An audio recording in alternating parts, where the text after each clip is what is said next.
Oh my god. Hey! Yay! We're doing a Genshin stream again! I'm procrastinating the event. Now there's 4 days left. Oh my god, the beautiful event. And oh my god, look what happens when you like press what is it? One of these. There's no such thing as pure freedom in this. Okay, Scar, we get it. It's your birthday. Oh my god, this is so cool. I love this. This is so cool.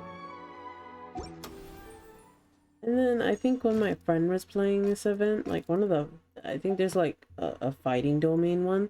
It does all these cool effects. We have to get to it. But yeah, here, let's go to the quest.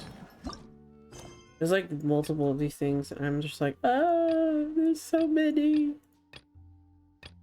We have so much to do. Even the wind cannot blow on it. He really wants to talk today. Here. Click this. Navigate.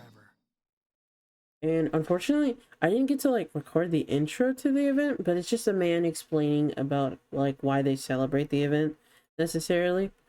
And it was so long. Like I literally was like doing my commissions one time and I was like in this area, I think, and it like auto started it, and I was like, dang, I have to click through this or else I'm not gonna be able to do my dailies. But yeah. Understandable. I don't like it when Genshin makes us have to do the quest like by force. Can I just choose it? That'd be nice.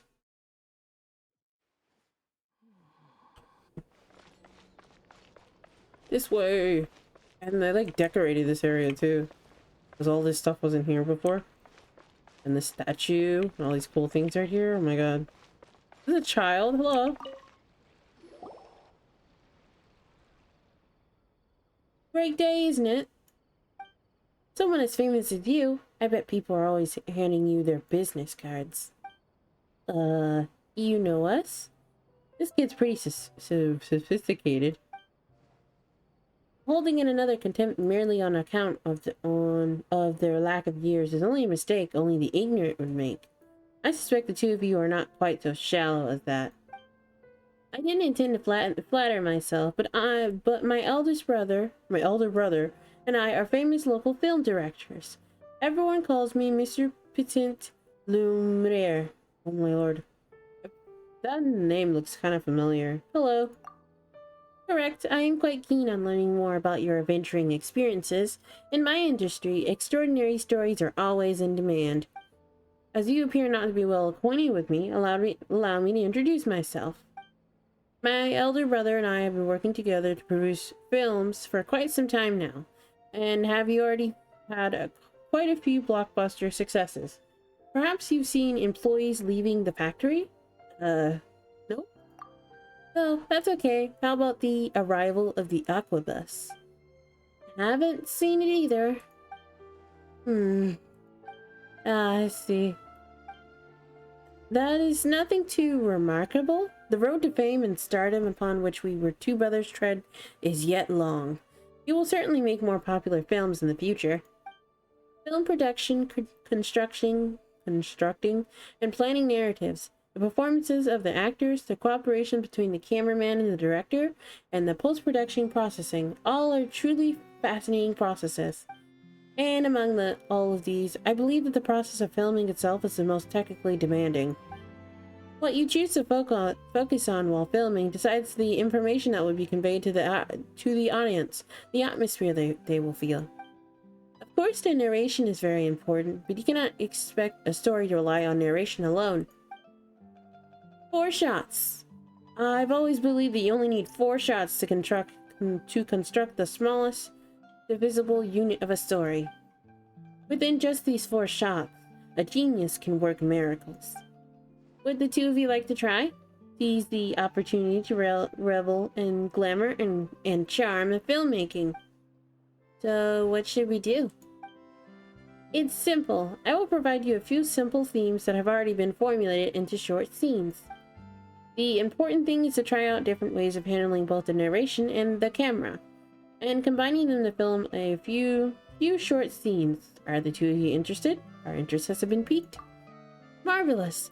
Then once the two of you are ready, you may go into the filming locations I have already prepared. I will give you feedback on the finished products. Oh my goodness, are we gonna be like shooting stuff? There we go. Whoa, what is this? Whoa, that's cool. There we go. Whoa. Ooh, let's do this one. Half of the sun. You just like, what do you do? It's so interesting. You're gonna have me like film like a bunch of stuff? Whoa.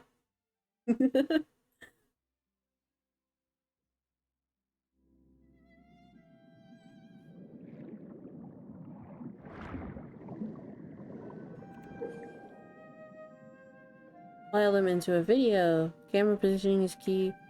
You should ascertain the camera position requirements beforehand.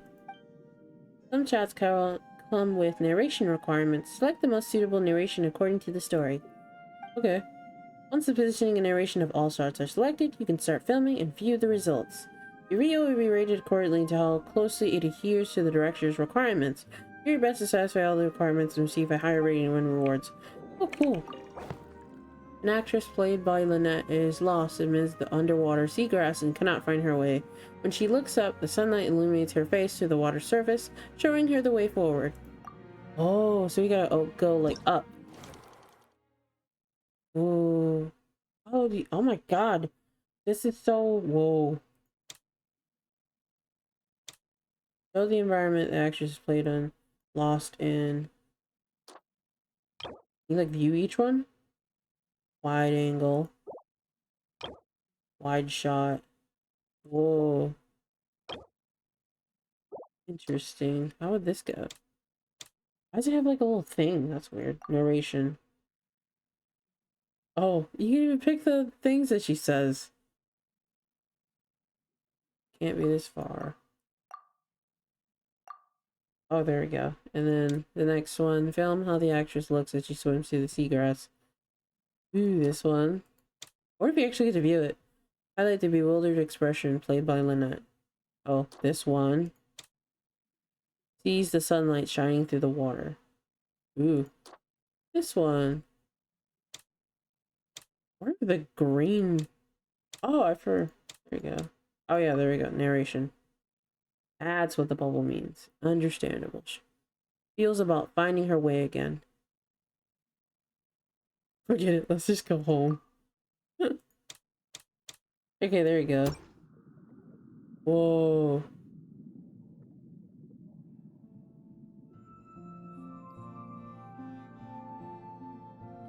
Oh, that's so cool.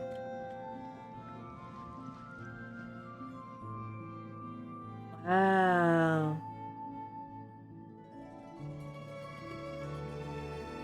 I'm making a movie.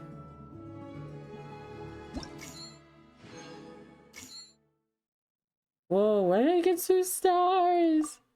Where did I get 2 stars on? That sucks. Oh, it's because of the shot? Maybe. I don't know. Let's see. 20, 20. Yeah, it's because of this shot. I didn't know. How would I know? There we go. Recast the movie. There we go. Ah, that makes sense. That makes more sense.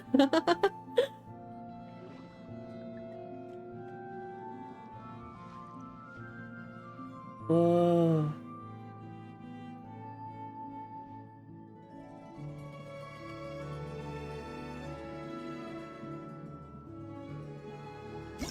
Oh, that's so cool. There we go. Oh, that's so cool. I wish you could, like, do the actual... What's it called? Like, actually, like, move the camera around to do that. There you go. We got one. What are these? Oh, these are for the shop, I think.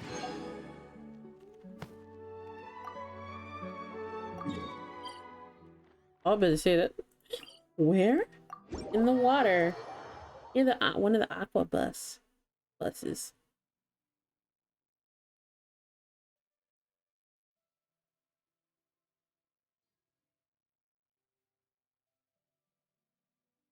Or what are we gonna film? Lynette on an aqua bus, or like Lynette like getting lost again. That one was cute though. I like that one. I like that scene. There you go. Which way?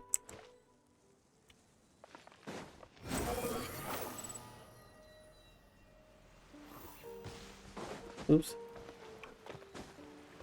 This way. I think it's this way, right? Oh, I'm silly. Back that way, but straight ahead. I'm silly. This way, I think. Like I forgot. Yeah, this way. Why is it so dirty here? There's like leaves and stuff here.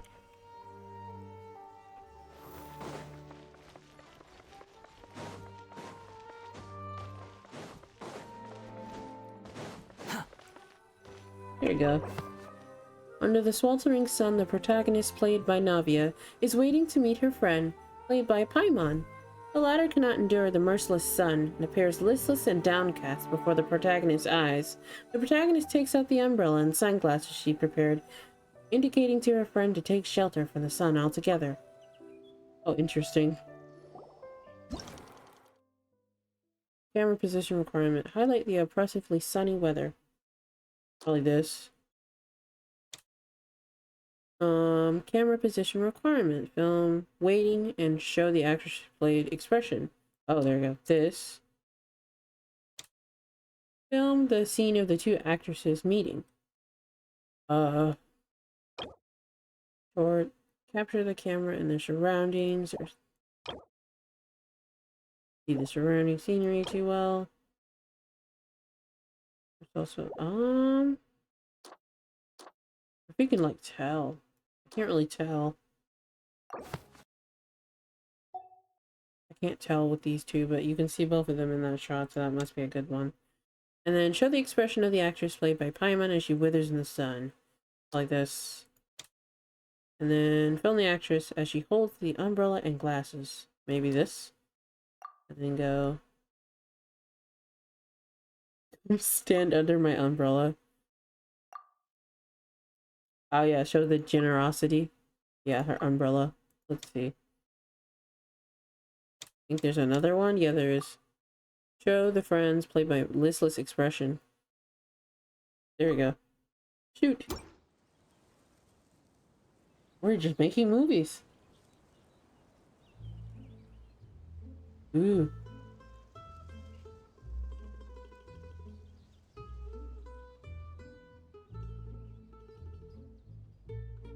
It's way too sunny here. Don't worry, I've already prepared. Come stand under my umbrella. It's so cute. What? Watch me. Oh, there you go. I got that one. That one was easy.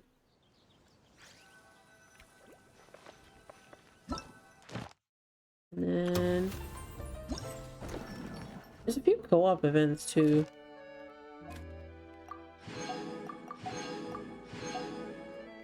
I think there's like one co-op one. But I'm gonna do like the rest of these things first. On the second floor, House of Dubard. Oh, okay. Let's go here. To the hotel! I haven't been in the hotel in so long. I can't remember which place it was. Is this the place of the gigantic like food area? I can't remember.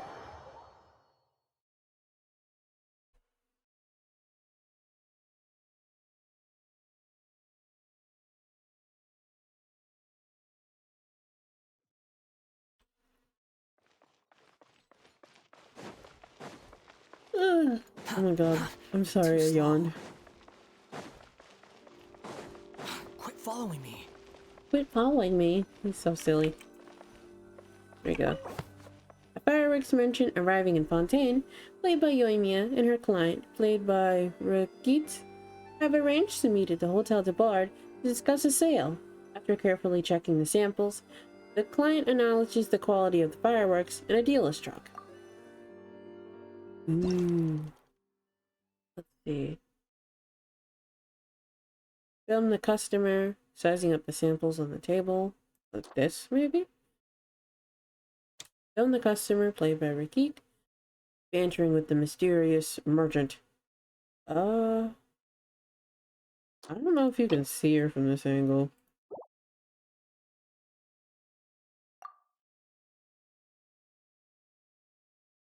Show how it discusses the sale with the fireworks vendor.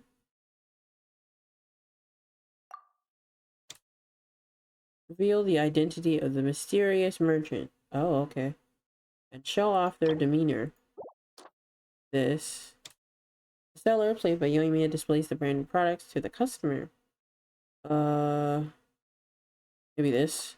You can actually see like the box there. Or this. I think you can think it's that one. Show the ongoing friendly atmosphere as the fireworks vendor, played by Yoimiya, discusses the sale. This one. Ooh. Show that the sale was successful by the filming the customer's reaction. With this. Done. We have a deal. I still feel like I'm just like, but we'll see. Start shooting.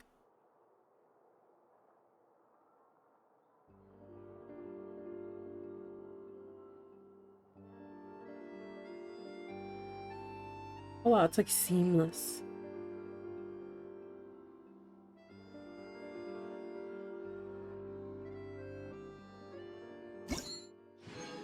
Oh wow, I got that one too. I didn't even think I got it. That one's a little difficult. A little tiny difficult because I have to think about it a little bit. I was like, And then got this one done.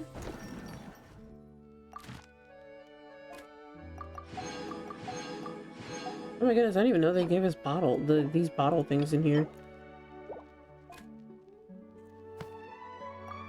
And then we have the last one on this one. Home location. Where is this at? Oh, kind of far. Whoa, that was a scary noise. It sounded like we were packing up our things. What was I, packing up the camera to get ready to go? The wind rises. Oh my god, there it is.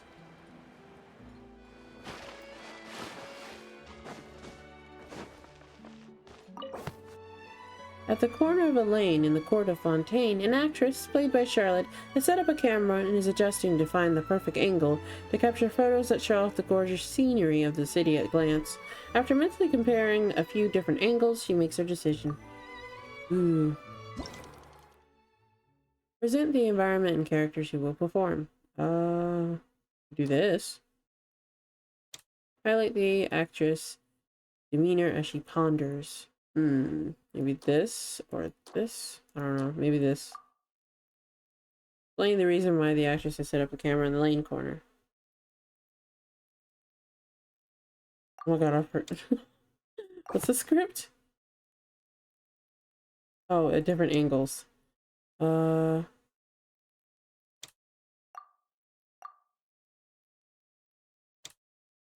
Film the actress as she ponders something while looking up at the already set up camera. Show the actress played by ponders her pictures, contents while capturing the scenery of Fontaine. This. And film the actress' demeanor as she shows her changes in mood. Maybe this?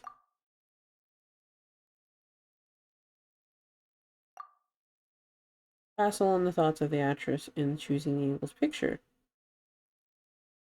Maybe that? I don't know. I feel like I got one of these wrong, but here, we'll see. We'll see.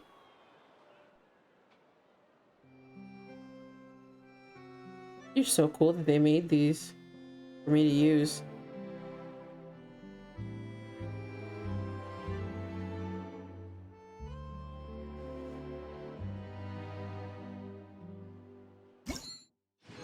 Oh, wow. I got that one too. I'm so surprised. I thought these would be like much harder.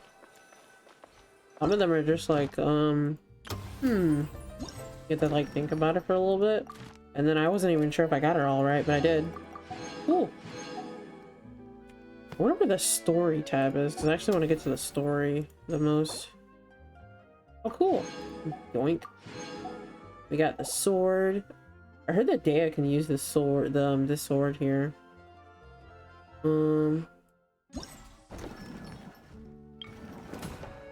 Oh yeah, this is what I wanted to do. I wanted to do this.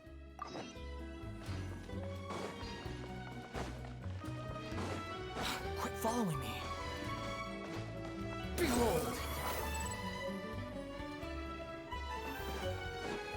I need to level up the sword too, because I forgot you get like an event bonus by leveling up the event sword during an event. Take your positions, form ranks, muskets up, take aim, and fire. Repel the enemy advance. Come take part in the Special Security and Surveillance Patrol's special event and experience the joy of being a musket sharpshooter. A sharpshooter? Not a concept we're too familiar with.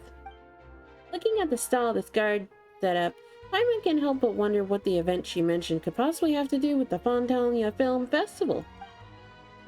It's the Super Zenith Boss level forces. What in the blazes are you doing here? If you two help me promote my booth, I'll be able to hit my quota for sure. Who in the what now? That blah blah blah blah forces thing isn't another weird nickname for Paimon and her, is it? That's right, it's a title for you two becoming popular among some of the members of the guards. You might not remember, but we've already met before. But considering how ordinary looking I am, and the fact that I'm just a mediocre sharpshooter, I'm not surprised I didn't leave much of an impression. Anyway, let's just pretend this is our first meeting. I'm Terrelna, a Special Security and Surveillance Patrol trainee, and I'm in charge of handling all sorts of odd jobs for the patrol. Given how popular the film festival is, the Special Patrol is hoping to ride its coattails by running a publicity campaign with the aim of spotting hidden talent among the citizenry. Oh my lord. So, ta-da! Behold, the shooting stimulator on the table in front of you, known as the 1,000 pace. Oh my lord, this lady and her long words. 1,000 pace oh my god. Into sharp shooting zone. Oh my god. This thing, it looks like a little model of the Court of Fontaine. But not just the Court of Fontaine. The sand table allows you to change the area, so you can switch it to the wilderness scenery if you want. Much less spectacular than the Court of Fontaine, though. Combined with a special pair of optical goggles that the Fontaine Research Institute developed just for us, it lets you stimulate taking out enemies from on high, just like a real Special Patrol sharpshooter. Basically, it's a game where you stimulate using a musket to aim and fire at the targets, right? But the name is so hard to wrap your head around. What are integrate and arcumient are supposed to mean? I came up with the event name based on a famous line that the Captain Chevreuse once exhorted with us. Bluntly expresses our lofty aspirations. An outstanding musket sharpshooter always strives for pinpoint accuracy. At a distance of 1,000 paces, your shot grouping should be less than an armute. In reality, though, based on the current processing precision of mass-produced muskets and the eyesight of our sharpshooters, achieving a precision of less than a single armament when firing it for any further than 100 paces away, let alone 1,000, is wishful thinking, to put it mildly. But if we're talking about Captain Chevreuse, I wouldn't put it past her. Whoa, slow down a second. You're making Paimon dizzy. Don't get too hung up on technical terms. Super Zenith Boss level force is right. Sometimes it's not worth overthinking things, just give it a go. When I first joined the patrol, Captain Chevreuse told me that too. This woman's making me take a drink of water. My goodness, my throat. Anyways, please take these goggles, and when you're ready, you can start playing with the stimulator on the table. Well, after talking so much, why don't we just try it out? My mom's curious what it felt like to fire a musket anyway. Looks like it might be fun.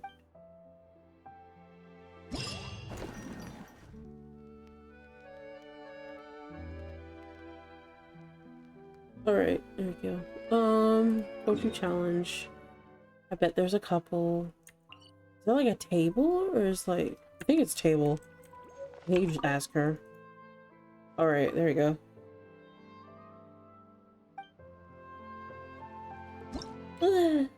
Oh my god.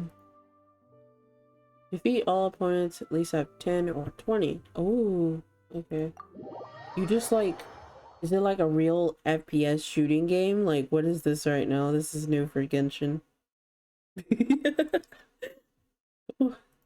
What is this? I gotta know. Once it loads. Oh yeah, what's it called? Today's Scar's birthday. I've been like farming stuff for him.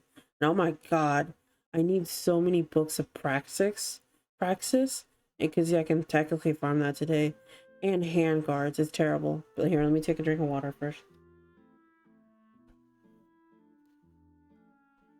There you go. Press the aim button to start aiming. Aim at your targets. Press shoot to fail opponents. Cool.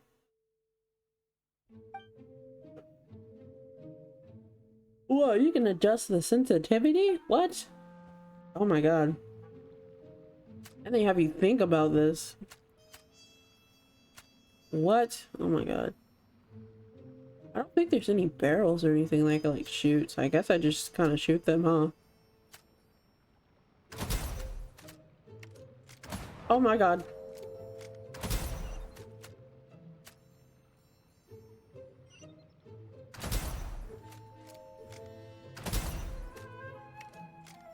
I'm just killing all of them.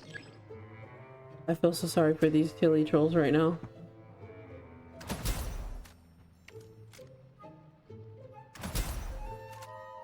Oh wow, I'm getting this travel time kind of down. What? They didn't kill him.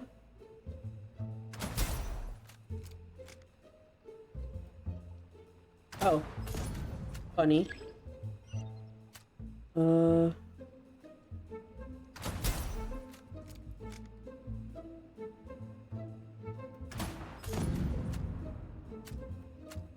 I get all of them? Or am I like silly? What? Did that? Oh, there's more over here.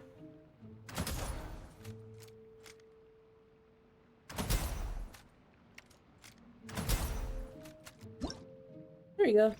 Probably didn't get the... Oh, I did. Interesting. I thought I didn't. High value target HP is at least... Oh, interesting. Let's like change. Just shoot away.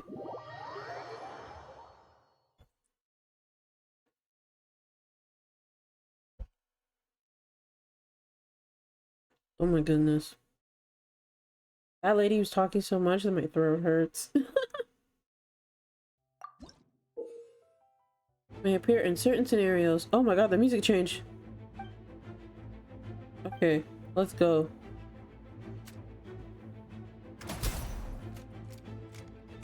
No, you don't.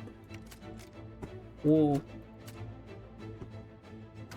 Oh my god. No, I'm missing.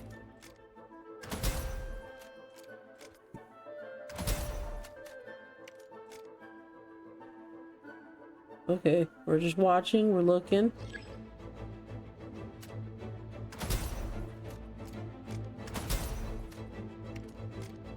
No!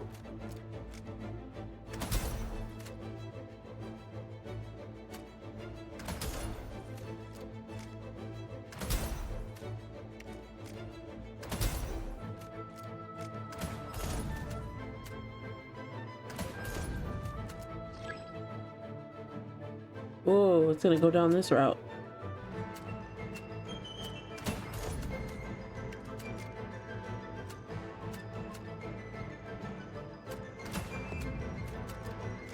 No!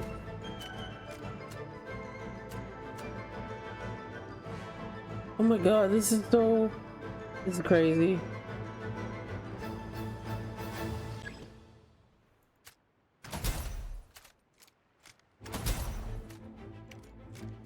No!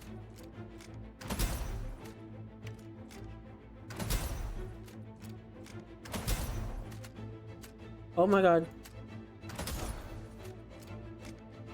That's not fair. Stop.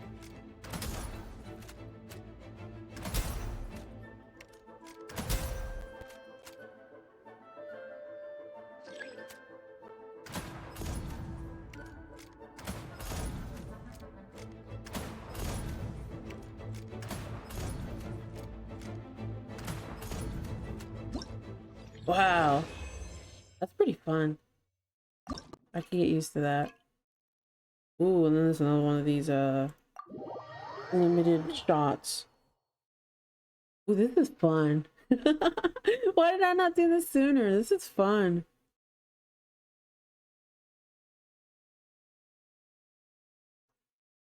I wonder where the story is. My goodness. I don't even know where the story, how to start the story in the event, but it's okay. We can do all the rest of this stuff first.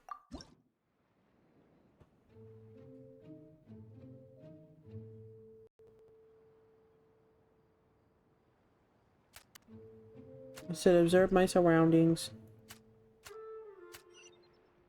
Whoa, this way? Oh.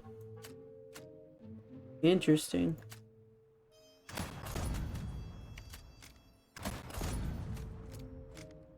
Oh my god. This guy's running. Oh my god. That guy's just sleeping. Okay.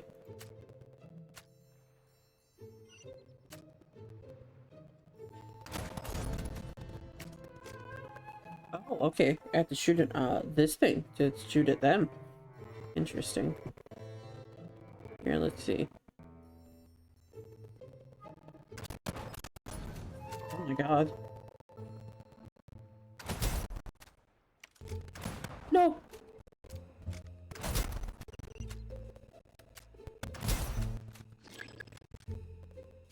Oh, another one of these.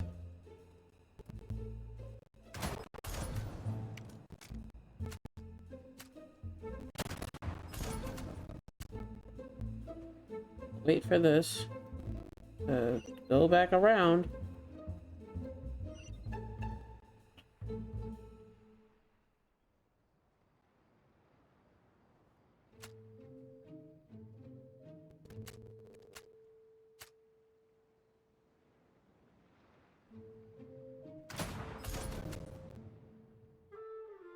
Oh, there's like 2 pairs of guys.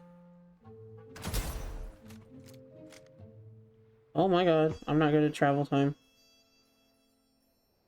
He's just hiding behind that. Can he come out? No! Got him. There we go. Got that guy.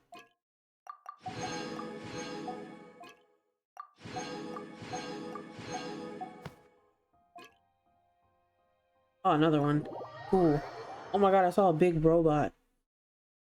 One of the guard mechs. Oh my god. How much health does it have? Oh shoot.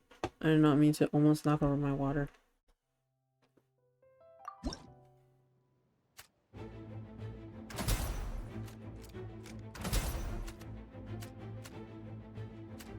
What?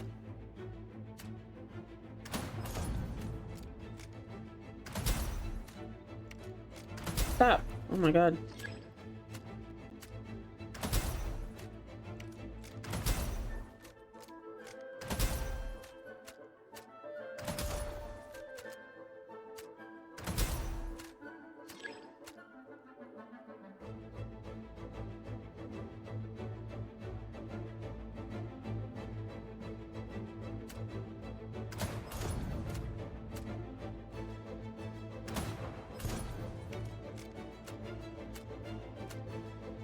Oh my god, stop! How do you not die? Oh. Oh, that's going really fast now.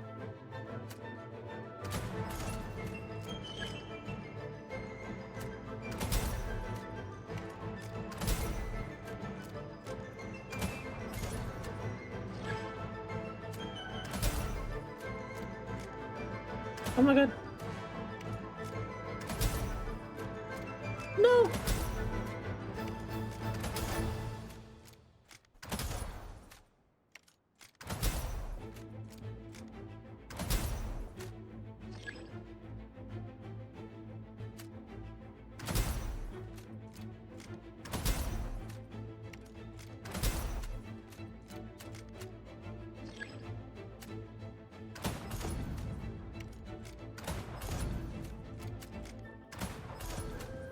Oh no.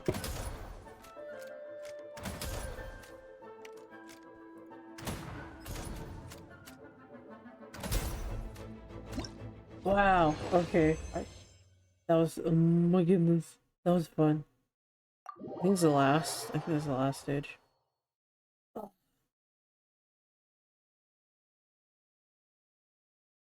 Loading time is taking so long sometimes. Oh my lord.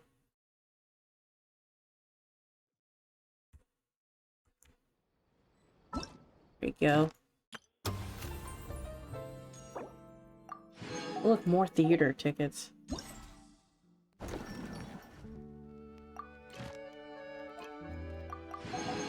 Ooh, I see furniture items. Look. Oh, that's huge. It's Fontaine! It's like a Fontaine storybook thing. Cool. Cute. There you go. Another theater ticket.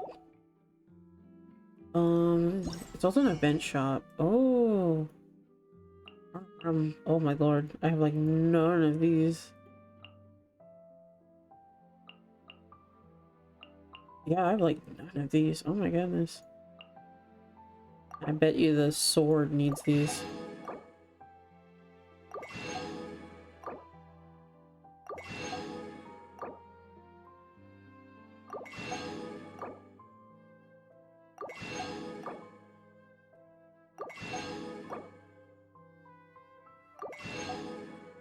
Game needs more too.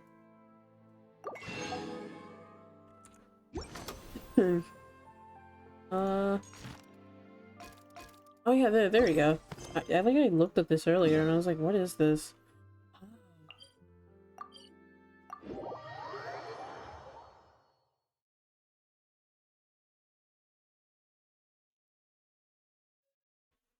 Here's the story. Oh my god. Like I was looking for it. Swollen Fury. Oh, it's down in the elevator. I think.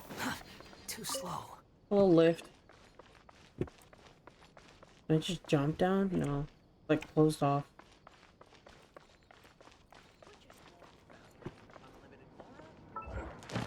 Claim these first. There you go. Commission's done. Easy. Genshin has made it so easy to do your commissions now.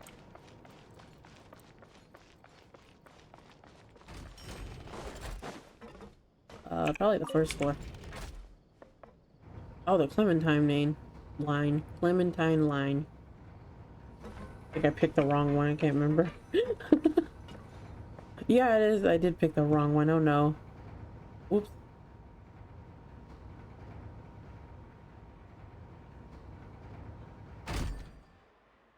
The second floor. There we go. It didn't even close.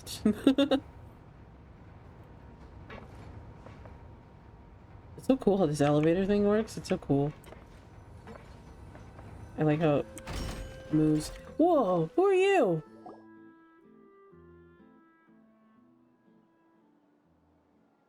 Whoa, she has some fancy shoes. Who are you? Miss Chiori? Oh, Chiori. Your talk with the investor sure went fast. The aqua bus hasn't even arrived yet. You sound so tired.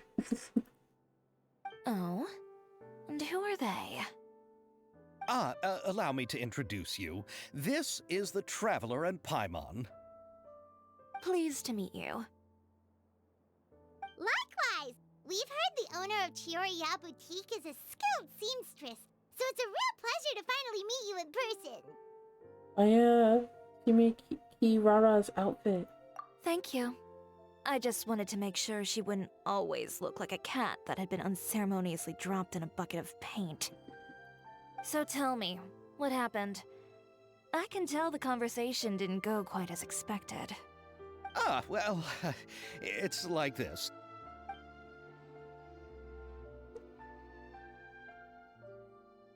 Ugh.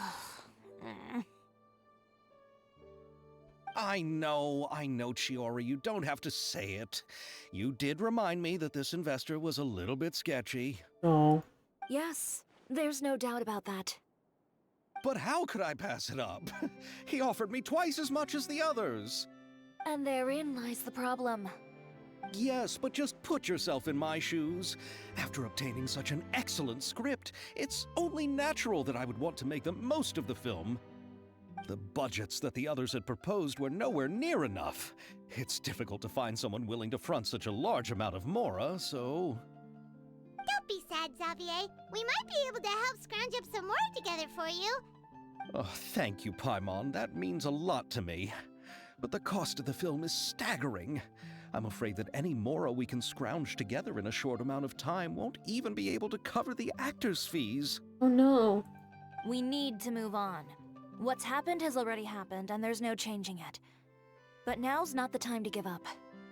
What? You're saying that you have a plan? No, that's not what I mean. I'm simply saying I wouldn't give up just yet.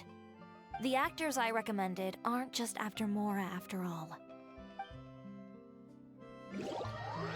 I forgot who she recommended to be her actors. Some people that we know, apparently.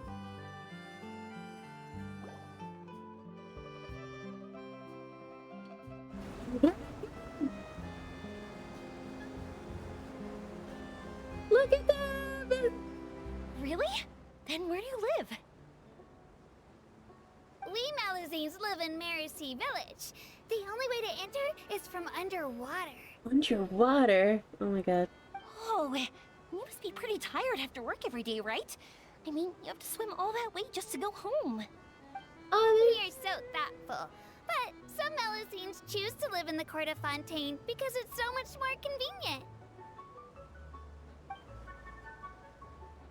He's like, oh my god. This is our stop. Oh, we've arrived. But I haven't even finished chatting with Aval yet. It's so funny to see them all in here. I also enjoyed Aval's introductions to Fontaine along the way.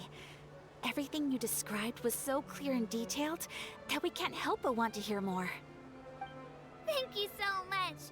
I'm usually working here on this aqua bus, so I hope I'll have the chance to see you again.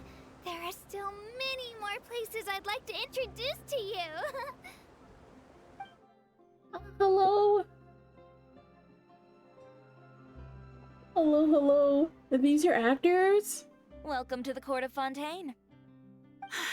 Chiori, you sure have changed a lot. This is the first time we've seen you since you left Inazuma. Hello. I haven't realized it's been so long. I was in such a rush when I left that I didn't even get to say goodbye. Thank you for extending the invitation, Mr. Xavier. I'm looking Oh forward my to god, a girl, fruitful turn trip here in around. Fontaine. It's an honor to have the head of the Kamisato clan visit us. So they're who you meant when you said you had actors coming from Inazuma? Cool. Oh? It's the Traveler and Paimon. Hello. Wow, what a coincidence! Ayaka and I were just talking about you on the way here. Are you also here for the film? Yes, I We am. just ran into Xavier earlier and came over with him. But I'm not an actress. Sir Kamisato and Lady Ayaka are the real actors here. I'm just tagging along with Ayaka to have a good time together. Oh, that's so cute. I thought I would always get the lead role. About that, I mean, how was I supposed to contact you when I was making preparations for the film? I figured you were probably busy, and I didn't want to disturb you. So I could only keep you in the back of my mind while I sought other actors to play the lead roles in the film. I had been thinking about a surprise reunion with you during our trip here, but you still managed to surprise me first. Yeah, amazing. You're still wearing your other outfit. Oh, so you all know each other already. My, what a coincidence. What are the chances everyone could be brought together here like this? Hi, very highly likely. I like putting my nose into everything. Why don't we go to Hotel de Boer and catch up over a meal? I've already made a reservation. Huh? Did you reserve 2 spots for us too? Yes, of course, of course. I'll be sure to tell the boss to serve a few more delicious dishes just to make sure there'll be enough food. Very well. Then please, kindly lead the way, Mr. Xavier. Xavier, that's how you say his name. I used to say Xavier. Xavier. But Xavier. There we go.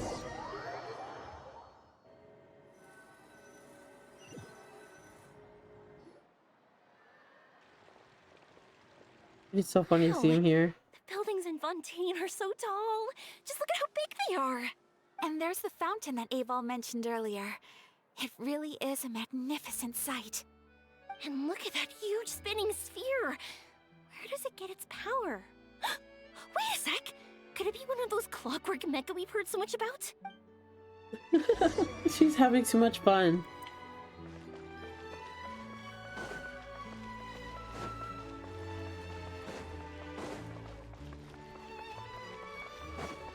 Quit following me. Where are we gonna go again? Oh, way over here.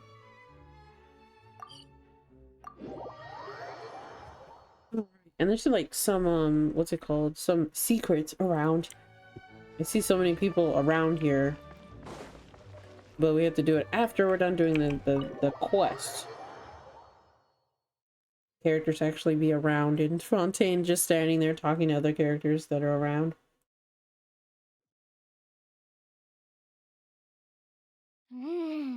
So this is what food from Fontaine is like. It sure is different from what we have in Inazuma. How should I describe it? It seems like you have to go through a lot more steps to make them. And the flavor has many layers too. Ah, yes. When I first went to Inazuma, I actually thought the food there tasted a little too bland. It took some time for me to get used to it. Let's get back to the purpose of this trip for a moment, shall we? How have preparations for the film been coming along, Mr. Xavier? Well, I've already assembled most of the film crew.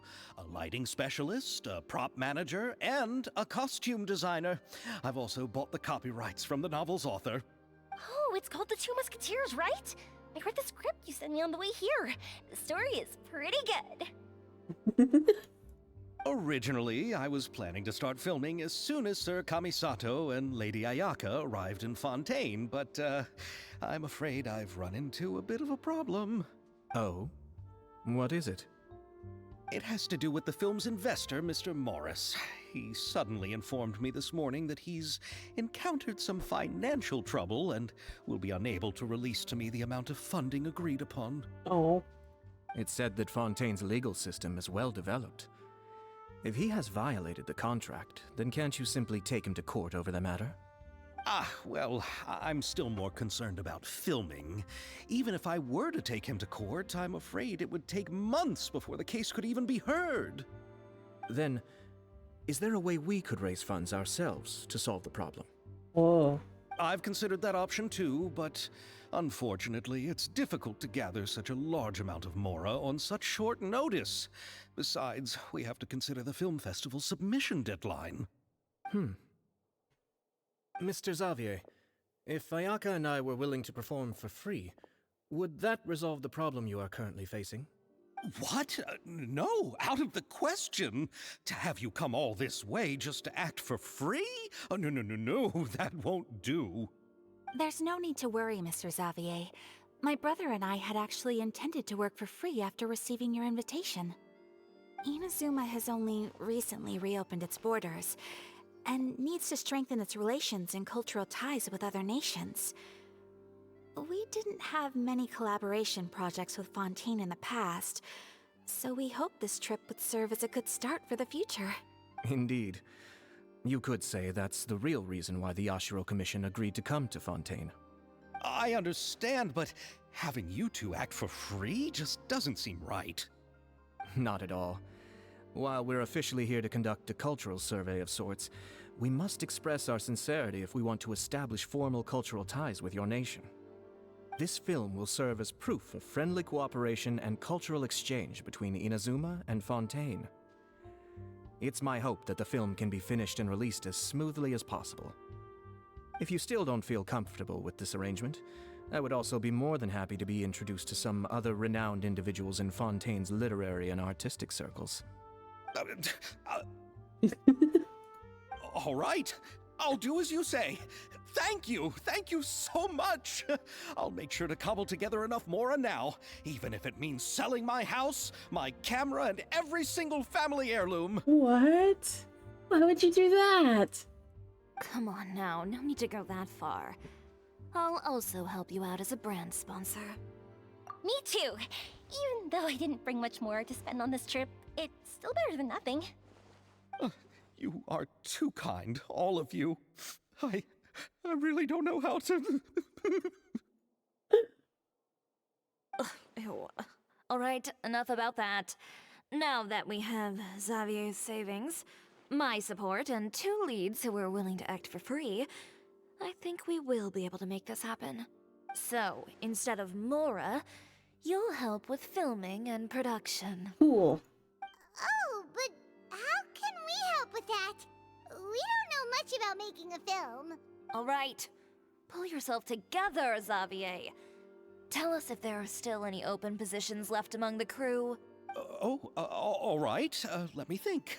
We still need a camera operator, a clapper loader, and someone to manage logistics. A clapper loader?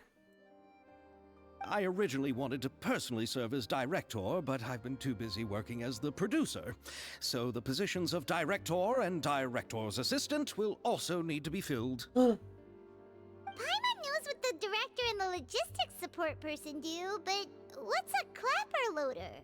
The clapper loader is responsible for using the clapperboard to record and organize the information of each shot when the camera operator begins shooting. The work requires both patience and careful attention to detail. Interesting. A clapperboard? Oh, you mean the thing they hold that goes clap whenever they start filming? Yes, that's right. Are you interested in that job? Paimon, you would be perfect. For sure! Paimon's always wanted to try that. All right, then you'll be our clapper loader. I can find someone from the store to help with logistics. What do you think, Xavier? Well, fine by me. As for our camera operator, I was thinking of letting the Traveler take the role. I'm the camera operator. Oh, she's great when it comes to using a camera. Paimon can't even count how many things we've taken photos of during our I journey. take too many pictures of everything. Yes, that's also what I was thinking. I noticed the Traveler had an eye for photography and composition when we worked together previously. I'm sure that's due to the traveler's journey across Teyvat and all the places they've seen. After so many adventures, using a camera must be second nature by now. Yes, of course. What do you say, Traveler? Are you interested in the job? Oh my god, lights, camera, action. Thank you. It really means a lot to me. Come on, friend. Let me give you a big Whoa. warm hug. Whoa. No. I think we should get back to work. So all that's left for us to find is a director and an assistant. Oh, me.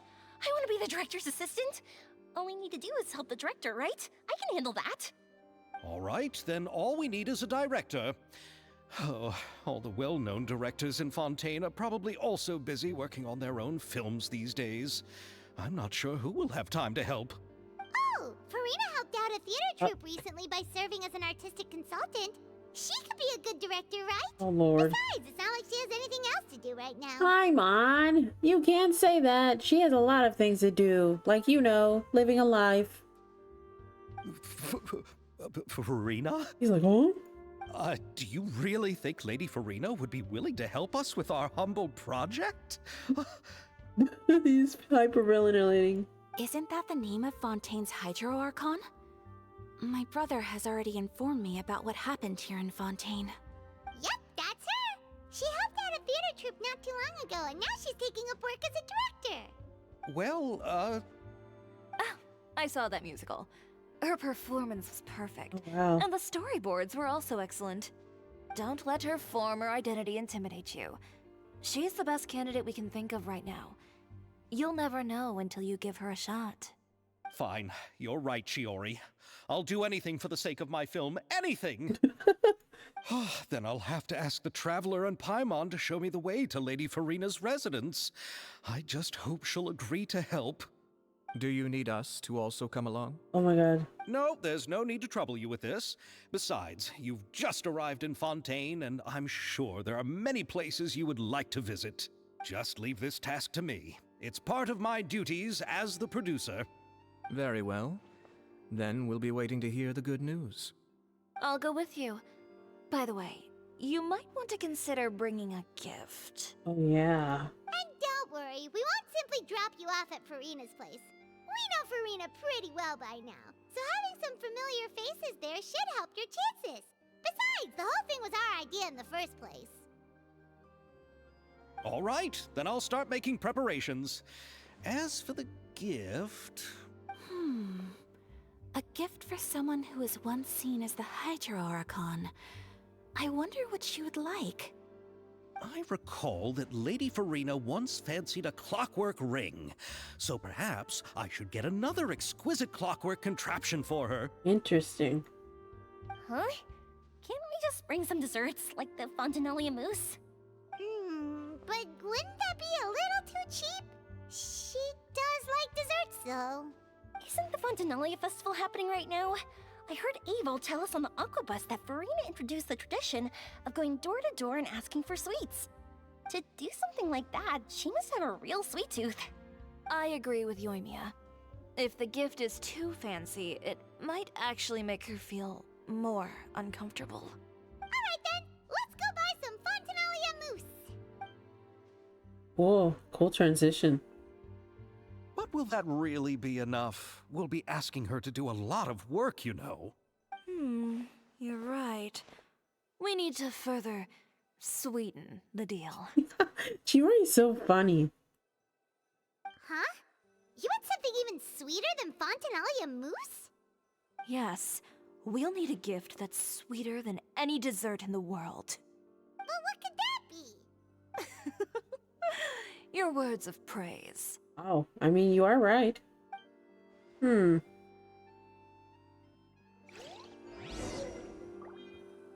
Alright. Oh, she just gave me a recipe for it. Oh, look at them. They're just sitting there. Hello, what are you doing? Looking forward to the good news. Oh, he's just waiting. You go ahead. No need to worry about us. Oh, I hope Farina will like the gifts we prepared. Oh, and if you still think we should get something else for her, just let me know. I should be able to make some fireworks. Oh no. Oh, Mia, don't make fireworks here. I don't think she might not like them. I want to cook her some mousse. It probably makes you make some anyways. I probably already have some on me. Did I go to the shops in Fontaine and buy the food items? Who knows? But let's see.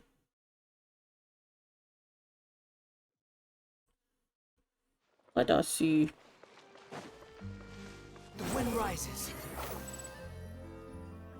Oh yeah, there's like a stove here.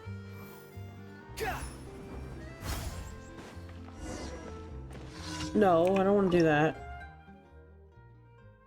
Italian mousse. Where's it at? I think I might have like went way past it.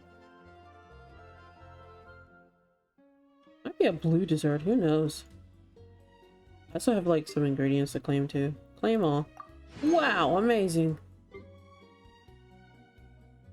Can I filter it by like a pane? No.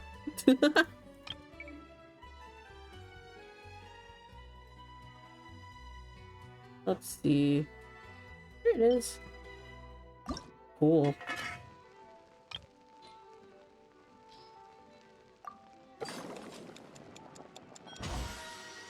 This shall be for her. Behold!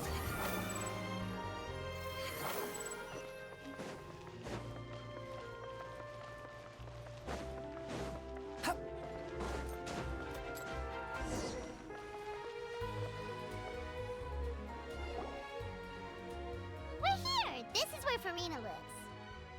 Okay, I'll go knock on the door.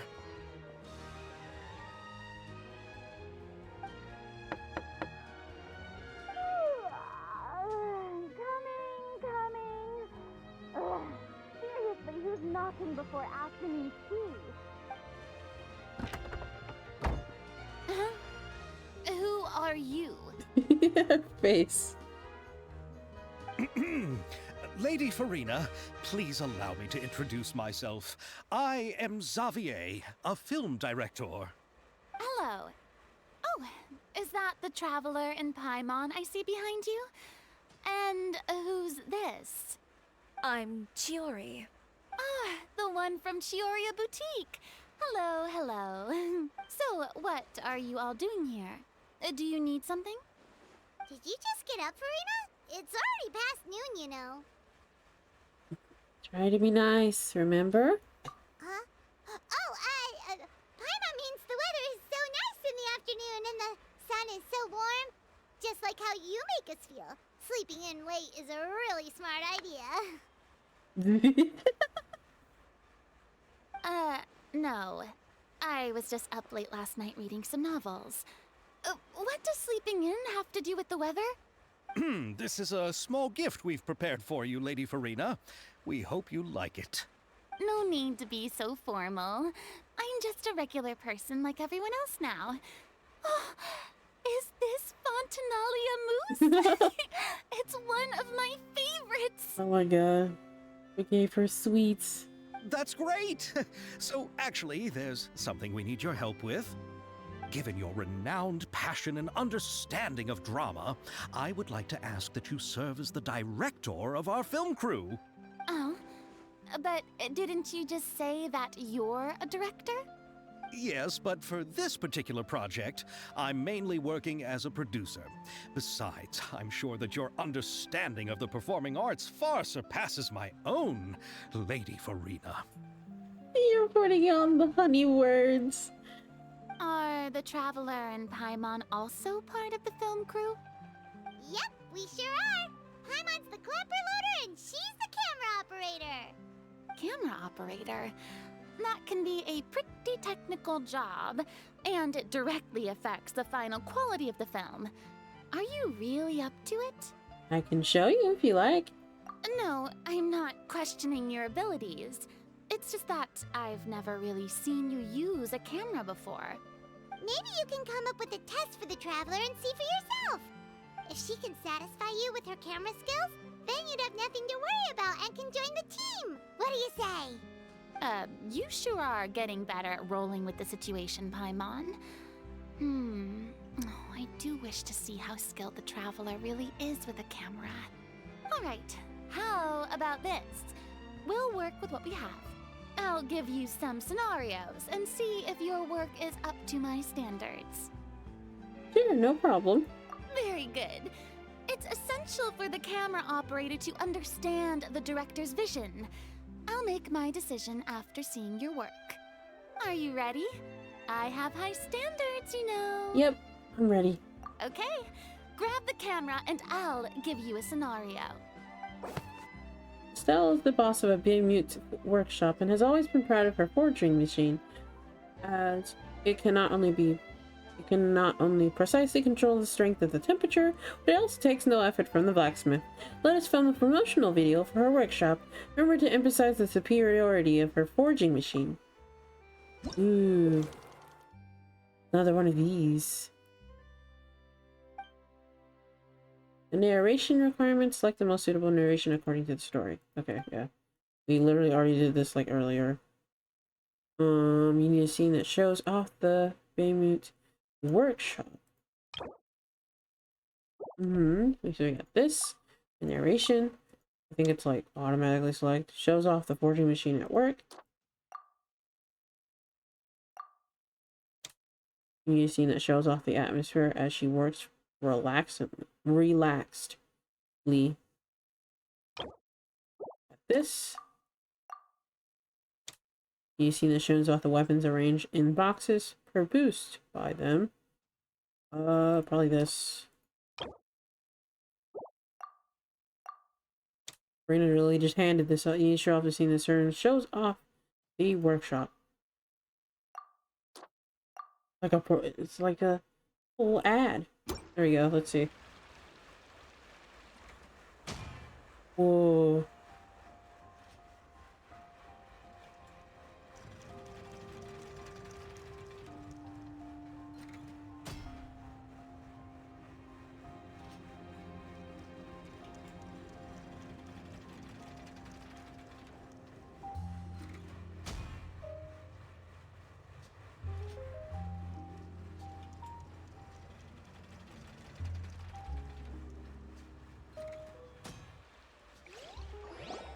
I guess, Farina, how did I do? Oh, it appears that you have more skill than I thought.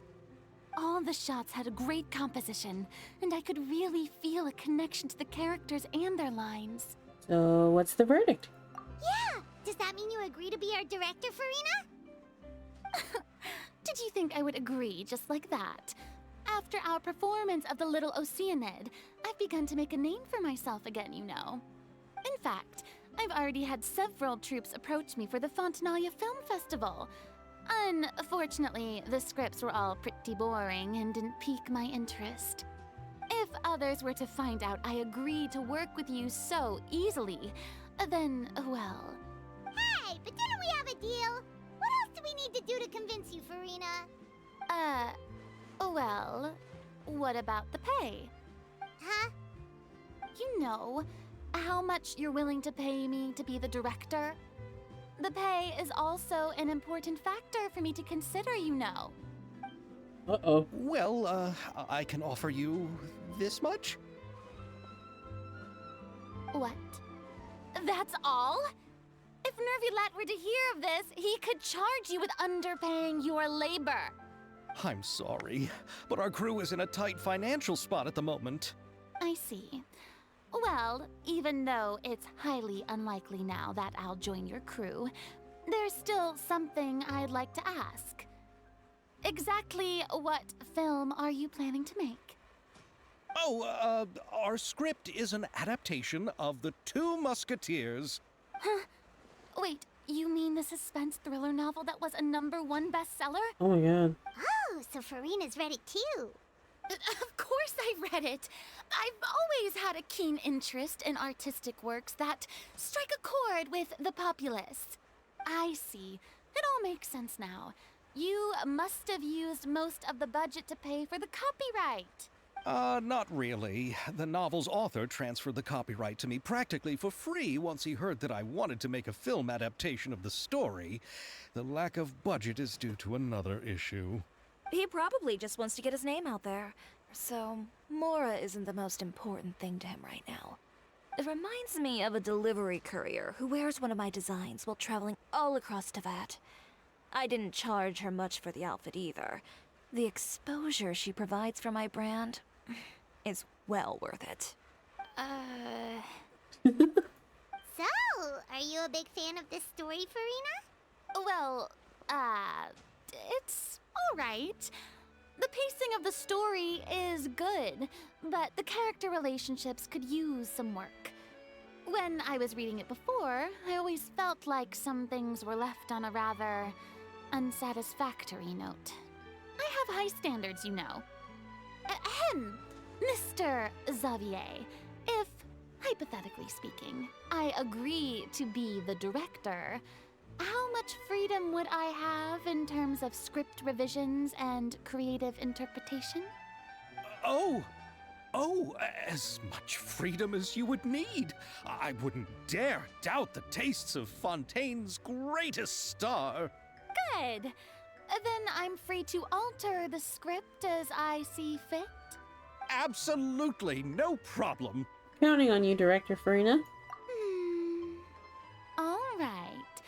It seems that your crew really can't go on without my care and direction. So, you agree? Yes, I agree.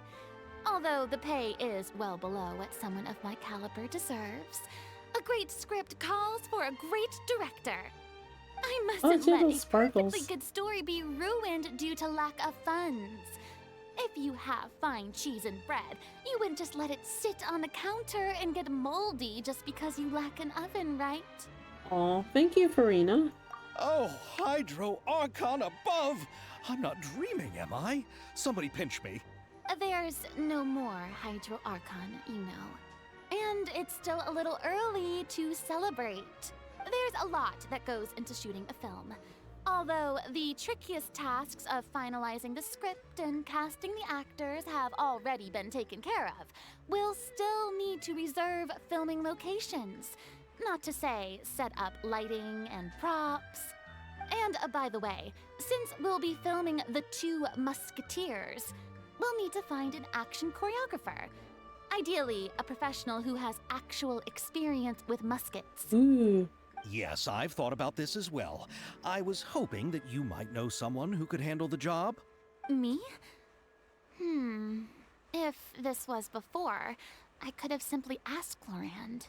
But it's already been some time since I last talked to her.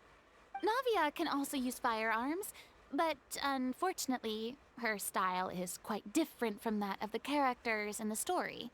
Could we ask the Special Security and Surveillance Patrol? Oh, you mean the Special Patrol's musketeers? Yes, that's right. They work with muskets every day. I can't think of anyone more qualified than them. They would be under Nervilette's jurisdiction. Unfortunately, I, don't have any connection with them at all. So, in the end, we still have to start by talking to Nervilette. No need to go to all that trouble. I know their Captain Chevreuse. Oh, you do? Wait, Chiori, how do you know the captain of the Special Patrol's musketeers? I wonder why. No particular reason. Running a business means dealing with some trouble from time to time, and she's helped me out on a few occasions. In return, I've helped her handle a few situations in which the Special Patrol couldn't get involved directly. So, we've gotten to know each other over time. So you're saying there's been times when the Special Patrol needed a fashion designer to handle a situation? Your work is becoming more and more mysterious. It'd be best to keep it that way. Anyway, enough about that. What do you all think about asking the captain to be our musket action choreographer? I didn't realize you can see Chiori's vision. It's Geo. She sounds professional enough. She is a captain after all. I have no objections. But I imagine the Special Security and Surveillance Patrol must be busy with their duties. Do you think she'd really have time to help with shooting a film? And then there's the issue of pay. Well, it just so happens that she's also not the kind of person that's just after Mora. As for whether she has time, I'll have to go and ask her first. Then I'll leave that to you. Macaroni's on sale today, so I've got to go. You can just tell me how things went when we macaroni. discuss tomorrow's plan later. No problem. Having Farina join feels like a big boost to our team! Of course. Just wait until the day of our premiere. You'll witness the true power of my name in these lands. You'll be so glad I agreed to help. I can guarantee that even the standing tickets will be sold out. I'll be sure to ask some people I know to see if they'd be willing to act as extras. Seems like you're finally getting more comfortable with your own reputation now. I didn't ask for the Clapper Loader's commentary, Paimon. I can't wait to see our film's premiere. Then let's get going. I happen to know where Chevreuse is today. By the way, I'm curious. If my pay is so low, then what about our two lead actors? Didn't they travel here all the way from Inazuma? Actually, they told us that they see the trip as part of a cultural exchange, so they didn't ask for any pay. What? So is every person in Tevat who doesn't want money gathered here to shoot this film? Don't tell me Chiori isn't being paid either. I already knew Xavier from before, and he's also agreed to give my brand some good exposure. It seems the gods have really smiled upon you, Xavier. And that certainly doesn't include me, mind you. Not me. I'm still sitting. She's so funny. What are you doing? Are you looking at the macaroni? Oh, it's... Besides the macaroni, I should also pick up some tomato sauce. She's so funny. Her and her macaroni. She loves macaroni. Is it funny that I love macaroni too?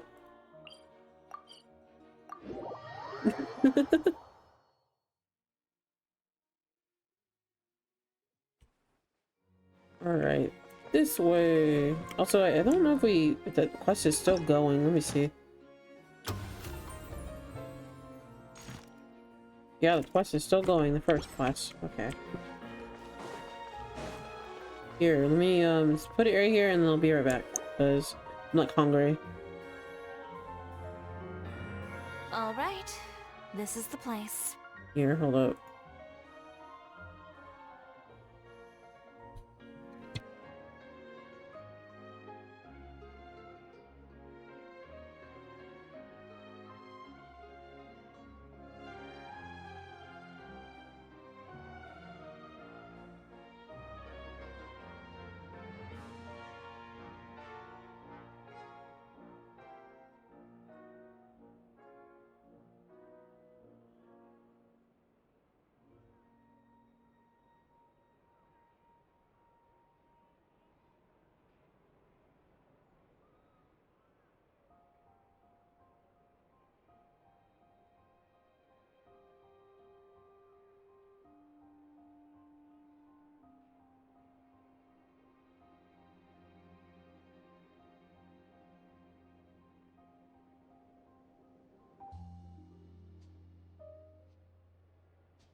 Alright, I am back.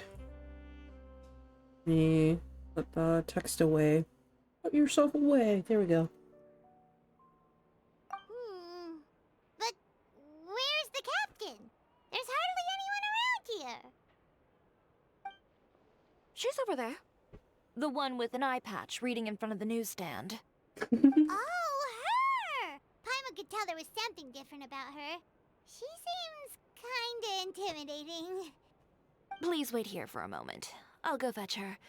She's working now, so you might not want to get in her way. Working? But isn't she just standing there and reading a novel? Just trust me. Oh, alright, let's see what happens then. Chiori sure is a mysterious person. She claims just to be a fashion designer, but she knows all these powerful people. The court of Fontaine isn't particularly tolerant of visitors from overseas, so it isn't easy for a foreigner to promote their brand here. Even more so in the competitive world of fashion. Even a local like me just trying to make a film has to face all kinds of challenges. So I can only imagine what Chiori has been through to get where she is today. I'm sure that having more connections has definitely worked in her favor. Reading on the job? Detective novel. One main character? No. Multiple. Branching storylines. Oh. I see. How's the plot coming along? One of the main characters is about to make a choice that will affect the rest of his life. I'd wager he's going to make the wrong choice. Any way to speed things up? There's something I need your help with. You know that doesn't depend on me. It all comes down to what the character chooses. Which is exactly why I'm here to help.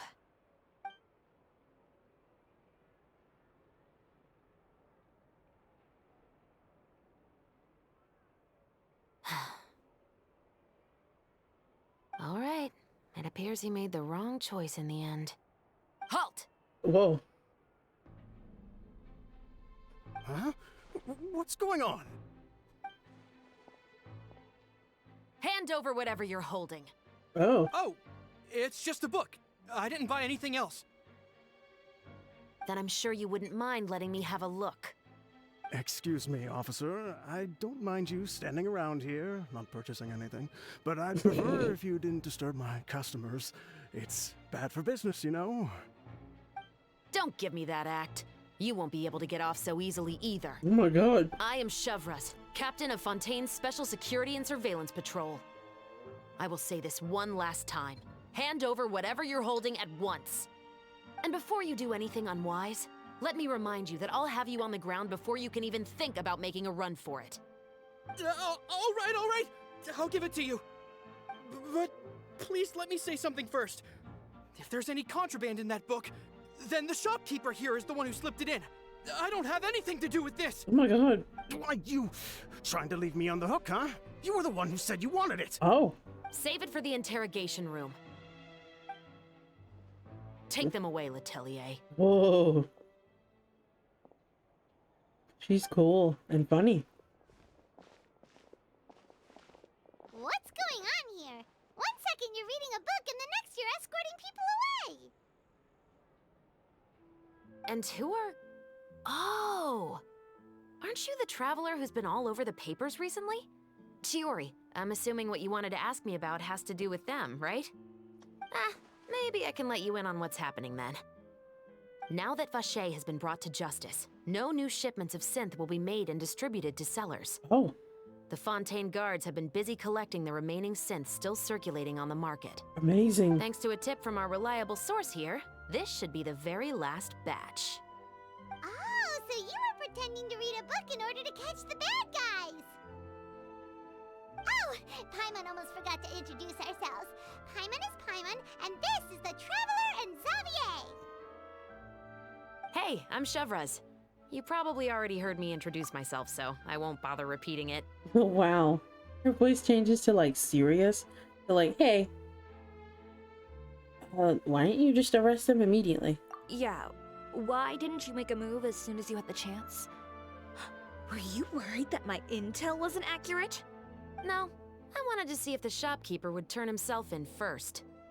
All he had to do was come up to me and say that he didn't know where the synth had come from. If he did that, then I wouldn't have had to press charges on him. He had the whole day to turn the synth over to Chevreuse. But instead, the moment I came up and blocked Chevreuse's line of sight, he took the opportunity to sell it off. Yep, he made the wrong choice, even though the right choice was right there in front of him. But you knew they wouldn't make the right choice. Yeah, I knew. I was just hoping I'd be wrong for once. Enough about that, though. What did you want to ask me about? Oh, you see, it's like this.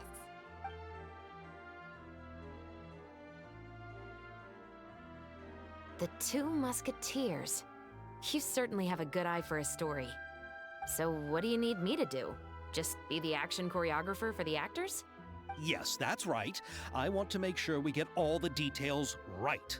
I want the actor's posture and understanding of firearms to be as realistic as possible. However, I'm afraid this work will require a bit of your time, since you'll have to be present whenever we're filming. Also, as for the pay... No need to say any more. I'll join. Huh? She said yes. Like that. Really? You're willing to help us with our humble film project? Sure, it's no big deal. As I said, we've wrapped up our investigation here, so I don't have any other tasks on my plate for the moment. Besides, I personally really like this novel. I even have the collector's edition at home. Stories where justice prevails over evil never get old for me. She's so funny. She's so cute. Then we've got a deal? Yes, I'll see you on set tomorrow. Wow. Oh my! I can hardly believe it! I should tell Lady Farina immediately. Oh, and I must tell the prop manager and lighting technician to get everything ready. We start filming tomorrow! Tomorrow. Yours probably like, oh my. Calm down, Xavier. The film is going to take more than just a day to finish. Still, I should also head back now and start preparing the actors' costumes and makeup. Guess that's it for today then. Traveler, Paimon, please stay for a moment. I have something to tell you. Then I'll take Xavier back. Poor thing. He's so excited that he can't even walk straight anymore. I don't want to spend our first day fishing our producer out of the fountain. See you tomorrow. Yep, see you tomorrow. Where'd she go? Oh, she went down here. Hello. So what did you want to tell us, Chevreuse? Have you read The Two Musketeers? I haven't read it yet. The story is about a pair of children born into the household of a baron, and their struggle to survive together and take revenge for their mother. Oh. They were raised at the baron's estate, where their mother worked as a maid. The two were illegitimate children that the baron had with the maid, so they were never treated well by anyone. One day, upon returning home, they found their mother had been murdered and left dead on the floor. It was quite evident that the culprits were the other members of the baron's household, who never had any kind words to say to them. Whoa. However, the baron was able to exert his influence and keep the whole thing under wraps. The mother's death was eventually deemed as a suicide, and there was no chance of bringing her murderers to justice. The two siblings decided to flee and someday avenge their mother. Many years later, members of the baron's family suddenly started turning up dead one after the other, all killed by gunshot. A rainbow rose was found on each of the victims' bodies, being the flower that the kid's mother liked best. The baron believed that the mother's soul had come to take vengeance on him, so he lived in fear each day. But it was actually those two siblings who had fled all those years ago. They relied on each other to survive and trained day and night, eventually becoming adept musketeers. They used all of their abilities to collect evidence and clues before executing their plan and exacting revenge on the baron. Their actions let the truth behind their mother's death be known to all. That's quite an exhilarating story. Yep, the baron got what he deserved for his evil deeds, and justice was able to prevail. It was just the kind of story I enjoy. Oh, so is that why you were so willing to join our crew, Chevreuse? You could say it was one of the reasons. Oh, you mean there were other reasons too? I've read the reports about you. Whether it was at the trials or when you lent your hand to resolve our nation's crisis, you've shown that you've got a strong sense of justice, as well as a great mind for deductions. Wait, so what you're implying is... Yes, you're as sharp as I expected. It seems you've experienced many similar situations before. There's been a recent murder case involving Muskets. The perpetrator's methods appear to be very similar to what is described in the novel. Oh. Huh. Really? But Paimon didn't see anything about that in today's papers. The Marechaussee Phantom hasn't yet released any information to the public because the investigation is currently at a standstill. The murderer is extremely cautious. A murder involving firearms? But not that many people use those in Fontaine, right? Could it be someone from your platoon? Impossible. We perform a routine inspection of our firearms and ammo reserves every day. If one of the weapons had been fired, it would stick out like a sore thumb. Besides, I trust the members of my platoon. However... Well, that's all I can disclose about the case today. Huh? What do you mean? I hope you all can go back and get some shut-eye. You can decide tomorrow whether or not you'd like to join the investigation with me. Interesting. I'm aware this might not be the ideal time to add more to your plate, but the more capable people we have, the better the chances that justice will prevail. Can't someone from the Special Patrol help you investigate? Carrying out investigations isn't actually supposed to be our responsibility. Our job is to apprehend the perpetrators. Finding them is really up to the Marechaussee Phantom. You could say I'm taking part in the investigation out of personal interest. Oh, wow. I don't want people to see Muskets in a negative way, and also, I'm concerned about the similarity between the crimes and the story. You mean they might be connected somehow? I suspect so. Just to make myself clear, this is not an order, nor is it a deal of any kind. It's a request, nothing more. If you two have any interest in the case after we finish filming tomorrow and are willing to assist me, then I would be most grateful. What do you think, Traveler?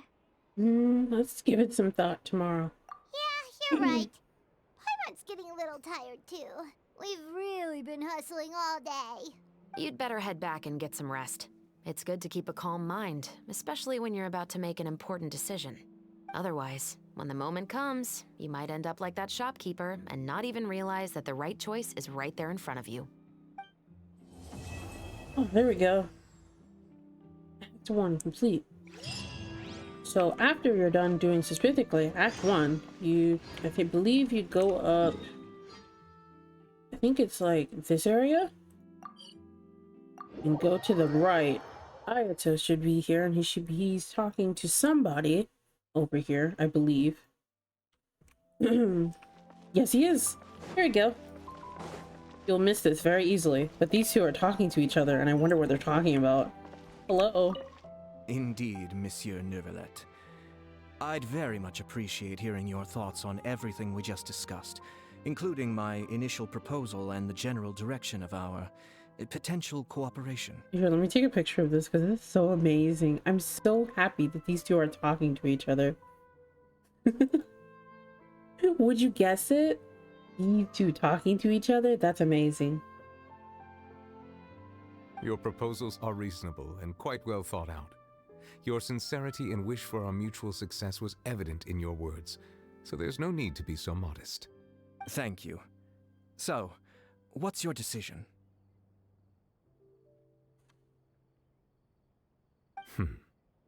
If you're asking for my personal opinion, I'm willing to cooperate in full based on my own opinions and my impression of Inazuma's culture.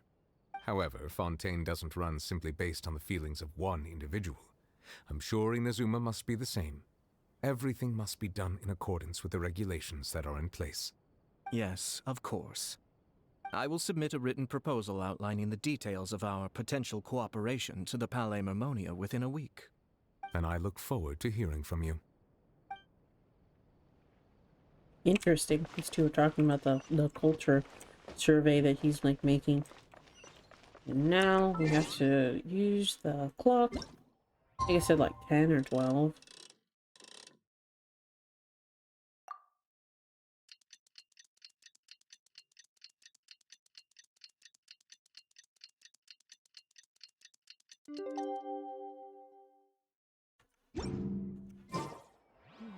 Oh, it said 8.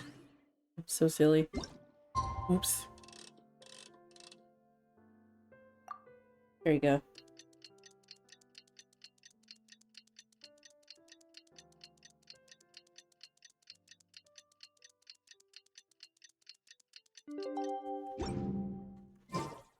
It's finally time to meet up with everyone. Paimon even dreamt of making the film last night. If Paimon remembers right, we're meeting at Hotel de Boer. Let's get going!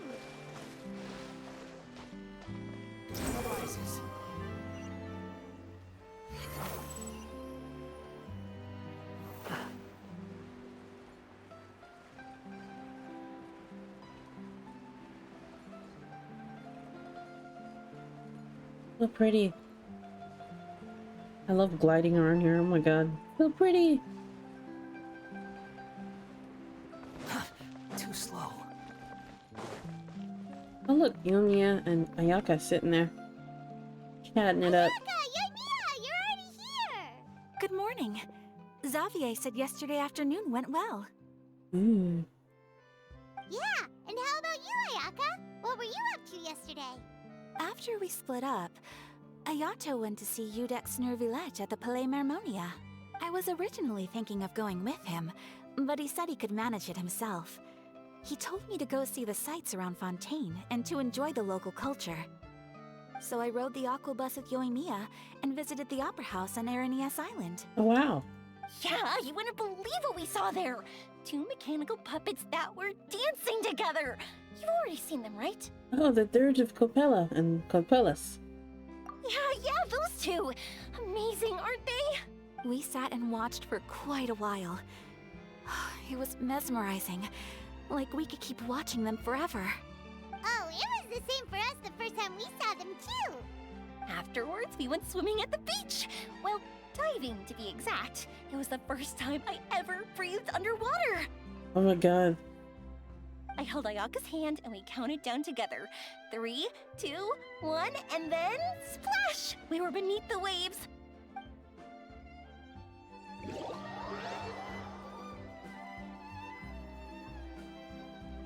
That's so funny. She's like, we could breathe underwater. Yeah, because of Fontaine. So funny. So cute. They're so cute together. At first, I didn't dare to open my mouth. But once I couldn't hold my breath any longer, I decided to take a big breath in. Turns out the water wasn't as salty as I imagined. It didn't really taste like anything at all. Before I knew it, I was breathing like normal down there. It was an amazing feeling. Ayaka said I was too nervous and needed to loosen my grip. She got used to everything way faster than I did. Oh, wow. I knew that the Traveler could do it, so I had no doubt we could do it too. That helped me feel at ease as soon as we dove in. The underwater world in Fontaine truly is beautiful. I love seeing the Romaritime flowers blossoming underwater, like little candles lighting up the streets at night. Yeah, and there were so many creatures that we've never seen in Inazuma. Like those fish that shimmer like a sword blade. Whoosh! Oh, and those big fish that call when they see people.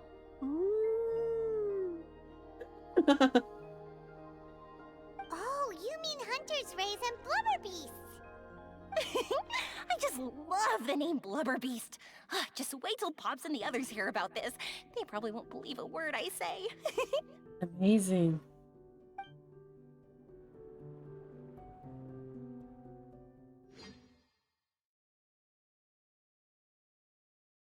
Cute. It's so cute that they gave us a little scene of them swimming in the water. I truly wondered how can we swim under the water? Yoimiya was down there for quite a while. It was dark before we finally rode the aquabus back to the city. I figured she'd want to sleep in today. Yeah, even I was worried I wouldn't be able to get up. I still felt like I was drifting in the waves when I went to sleep last night. But as soon as I woke up today, I remembered that we'd all be shooting a film together, and I was ready to go. Speaking of the film, where's everybody else? My brother and Xavier were speaking to the restaurant owner about using the place as a filming location. They should be here soon. As for the others, we're here. Oh. Please excuse my tardiness. I just finished the Special Patrol's 6-mile morning jog. 6 miles? Wait, 6 miles? I'm so tired. I heard you all chatting, so I decided to come down. I sure could use some of that endless energy everyone else has. Good morning, everyone. Morning. Can someone fetch me a cup of coffee? More milk, hold the sugar. Sure, I'd be happy to do that for you. No, you can't go anywhere. Please, have a seat over here so I can get started on your makeup. Ugh, the last thing I want is coffee stains on my costumes. I can get the coffee. It's the perfect job for an assistant. Oh no. So much energy. Seriously, what's her secret? Oh, Yoimiya's always like that. But you sure look exhausted, Farina. It's because you're not used to waking up so early, huh? Of course not.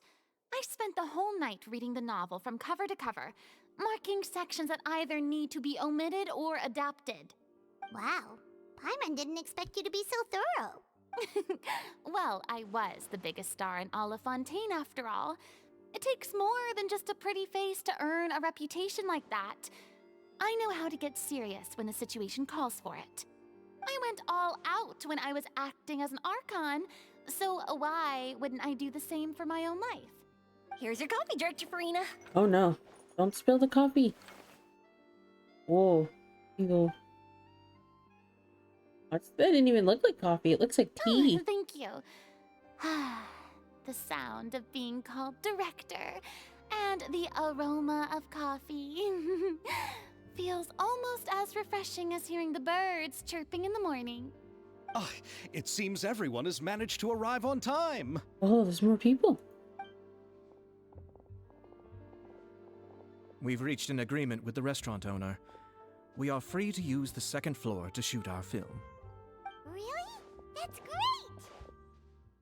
He is really looking forward to our film, and hopes that providing his restaurant as a filming location will attract more customers. Well then, Mr. Xavier, I'll leave the rest to you. Okay, thanks. First, I'd like to introduce our new members. This is our prop manager, Veronique. She'll be in charge of all the film's props and items. And this is Bonneau, our lighting technician. He'll be in charge of lighting and illumination to set up each scene's atmosphere. Wow. Sure feels like we have some real professionals joining the crew now.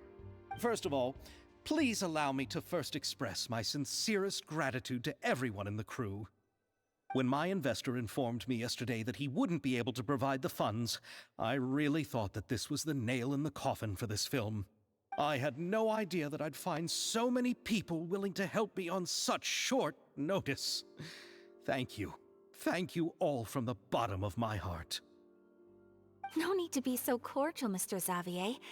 We're all honored to be a part of this. Your works made a profound impression on me when I saw them back in Inazuma. I am sure that someday, this film will be remembered as a prime example of cultural exchange between Fontaine and Inazuma. Oops, I didn't mean to make so much noise. Yes, the story is the reason I agreed to join. I can't bear to even imagine what this film would look like without the very best director. Anyway, I would like to make a promise to everyone that as the producer of this film, I'll do whatever I can to ensure that everything goes as smoothly as possible. This is not just my film. It also embodies the thoughts and feelings of every person here, as well as the endless effort we are about to pour into it. So, without further ado, the Two Musketeers will officially begin filming now! Oh my god, You the may good take clapping. it from here, Director Farina. Not awkward Alright. clapping. Whoa. Listen up, everyone! The first scene takes place when the two young musketeers are living at the Baron's home, still unaware of all that is about to happen to them. We'll need props and lighting to set the scene. Our lead actors can go get their makeup done, and extras, please take this time to go over your positions. Whoa. Seems Farina's really kicking things into gear as the director. Is everyone clear? I don't want anyone traipsing around the set like umbrella finches. All right, cameras will start rolling as soon as the set is ready. Let's make a film that'll make some serious waves in Fontaine. Not the kind of waves that drown people. I mean, the good kind of waves. Oh my god. Seems like she's still a bit traumatized by that. Anyway, let's go see if there's anything we can do to help.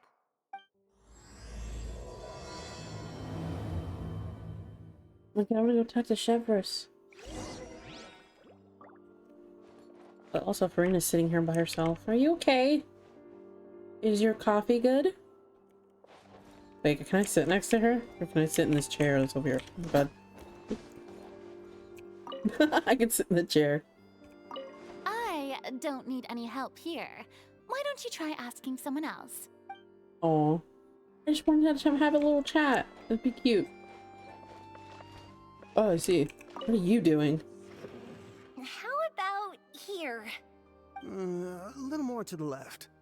You got it. Hey, Yoimiya, do you need a hand? No, I'm fine. You know, doing the lighting is kind of like designing a fireworks show. It's interesting to imagine what kind of atmosphere the lights will create. I heard that the Traveler will be operating the camera and Paimon will be the clapper loader, right? Those roles are just perfect for the two of you. Really? Is that because it'll be easy for Paimon to hold the clapperboard while flying? Well, sure, there's that, but that's not exactly what I meant. I just think that after all your journeys together, you two must have developed a super close bond and just naturally know how to work with each other. If I'm not mistaken, the director will want the cameras rolling as soon as the clapperboard goes clack. Actually, we start rolling before that. Oh, I see. It's amazing to see the magic behind filmmaking. Yoimiya, we need lights over there too. Oh, on it! I've got to get back to work. Chat with you later. Oh, it's exciting to see so many people working together to bring the film to life.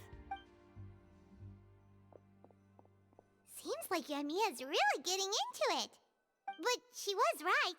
We do have a super close bond, don't we? Of course. Paimon's really happy to hear that. Paimon and the Traveler are inseparable. Who else needs help? Sure, Lynette stays away from the dish racks. Oh. I was so confused when they said that. Chevreuse, what are you doing? Ah, so this is what a musket looks like. Not exactly. Hello, Shiori, what do you need help with? HIYOKO has mentioned you to me before. She said that you two were great friends when you were kids. Oh. No talking. I'm thinking about how to do your eyeshadow. Ah, yes. To help me really look the part. To achieve a more young and naive look for this scene. Ooh, she just called him old. Are you saying the wrinkles around my eyes are too deep? You just have too much of a calculating look in your eyes. But I like his look. Don't give him more eyeshadow. You sure don't mince your words. It seems you really haven't changed much. Quiet. They definitely don't need help. So, this is a real musket? No, it's just a prop weapon. Not bad. Have you seen a real musket before? Only in books and newspapers. I made this one based on the relative shape and proportions I saw in reference images. Oh my. I feel like this is gonna go bad. Watch this be a real musket. When we're filming, some special gunpowder will be applied around the muzzle, which will help create the flash and smoke effects of a real gun being fired. Which means it'll be up to the actors to portray the recoil. That's right. The sound effects for gunshots will also be added in post-production. Thank you, Veronique. I think I know where to start now. However, the musket's gears and firing pin could still use some work. Adding some wear on the metallic components will make them appear more realistic. Also, be sure to rub the muskets with some oil each time before we start shooting. That'll give the impression that the firearms have been well maintained. Good point. You seem to know a lot, Miss Chevreuse. I assume you use these types of firearms on a regular basis? Yes, I perform routine maintenance on my weapons every day. Just like we as people need to eat and sleep, muskets need to be cleaned and maintained. I also perform similar care for my sword every day, and familiarize myself with its shape and weight, to the point where it feels like a natural extension of my body. Cool. Yes, this way, our weapons will never betray us in the heat of battle. These two. Yes, well said. It seems we have the same philosophy on this topic. Oh, sounds like they found a common interest to talk about. Though these props differ from the muskets I use, I can still give you some pointers. Good. I look forward to your instruction. First and foremost, never point the weapon at anyone, regardless of whether it's a real or prop weapon or whether you're holding it or it's on the table. This holds for any time when you're not actively engaging an enemy. Okay, understood. When aiming the musket, extend your arm so that it's level with your shoulder, and use your eye to look down the weapon's sights. Like this? Why is she holding it like that? Not bad. Now, try saying your lines. This is the end of the road for you. Whoa. Good. Now turn your body a little. That way, you'll give your enemy less of a target to work with. And relax your shoulders. Here, allow me to demonstrate. This is the end of the road for you. Whoa. Cool. Huh. Excuse me, Miss Chiori. He's like, oh my god. Director Farina, there's something I wish to discuss with you. Oh? What is it? Like this? She just keeps holding it. Keeps holding the gun. Yes, this much is so better. funny. What do you think? I do see your point. But are you sure you wish to do this? I believe it would be most fitting. Hmm. Well, if you insist. All right, I understand. Miss Ayaka, Miss Chevreuse, could the two of you please come over here? Huh? What's going on? Are we gonna start filming now? Let's go see. What is it? I have a question for you, Miss Chevreuse. Would you be willing to play the role of a musketeer? What? She's like, what? To clarify, I would like to turn over my role to Miss Chevreuse. But brother... Don't worry, Ayaka. I actually view this as a good thing. I was becoming troubled trying to set aside some time to speak to the staff at the Palais Mermonia. I would like to have some conversations about the cultural exchange between our two countries, and I've heard that the bureaucratic process here can get rather complicated. Now, I will be able to focus on my work. Besides, you also know that I'm not really one for public performances.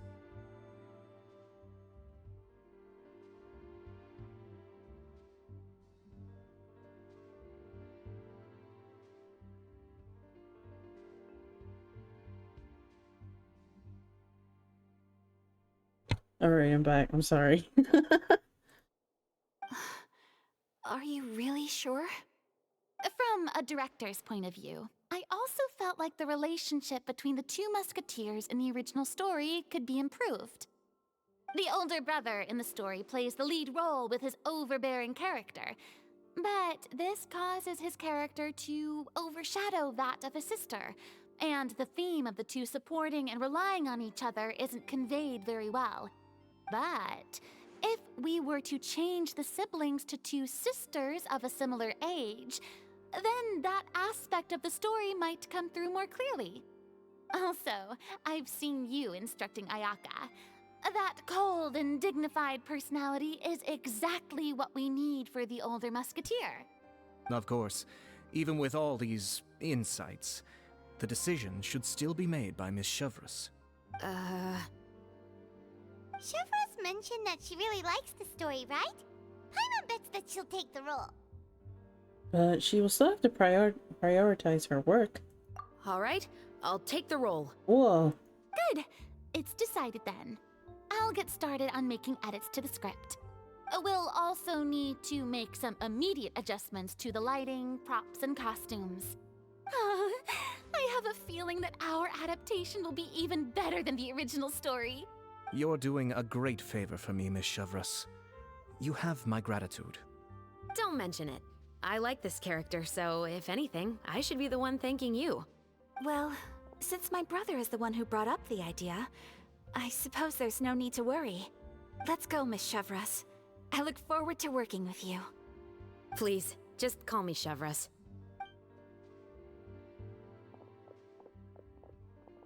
Seems like you're really going out of your way to solve the problem I was having with your makeup. Surely you jest, Chiori. I assure you that I was mostly motivated by a desire to spend more time on formal business. Oh, come on. You really think I'd buy that?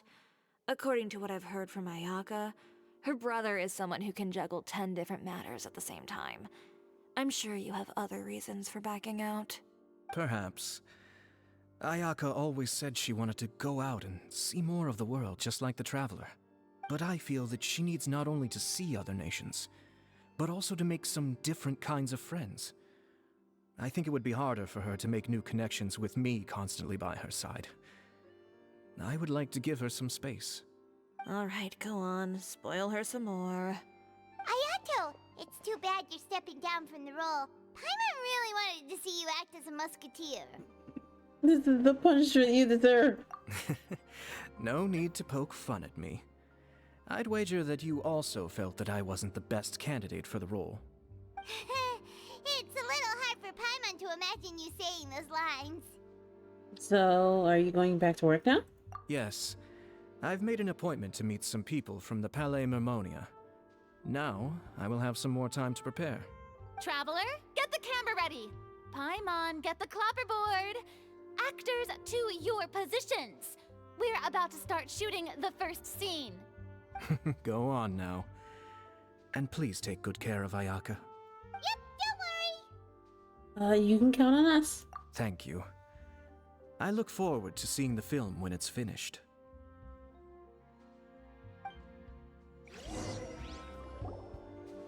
All right, now that we're all here, let me help set the scene for everyone. The first scene takes place when our two main characters are still living at the Baron's estate.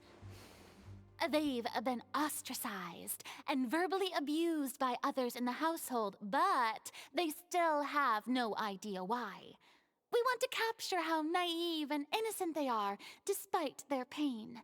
Chevreuse will be playing the role of the older sister, Tulip, and Ayaka will be the younger sister, Iris. Be sure to get close-ups of the main characters at the right moment. Silence on the set! Lights! Camera! Action! Cute. Let's go! Tulip, Mother's been out for quite a while now. Perhaps she went to pick some flowers on the way home. You know how she loves flowers. Iris, Tulip, I'm home.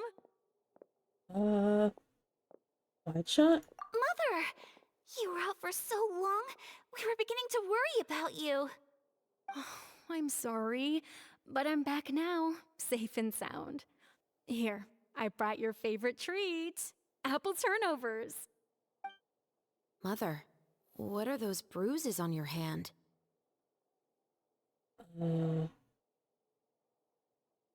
Huh? What bruises? Oh, I must have bumped into something while I was working yesterday. But I didn't notice them this morning.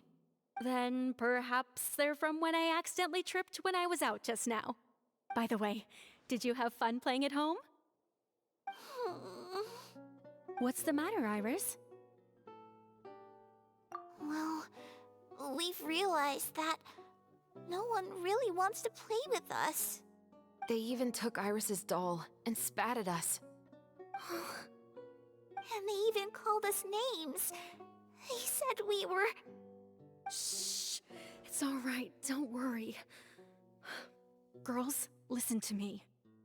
It doesn't matter what anyone says. Don't listen to them.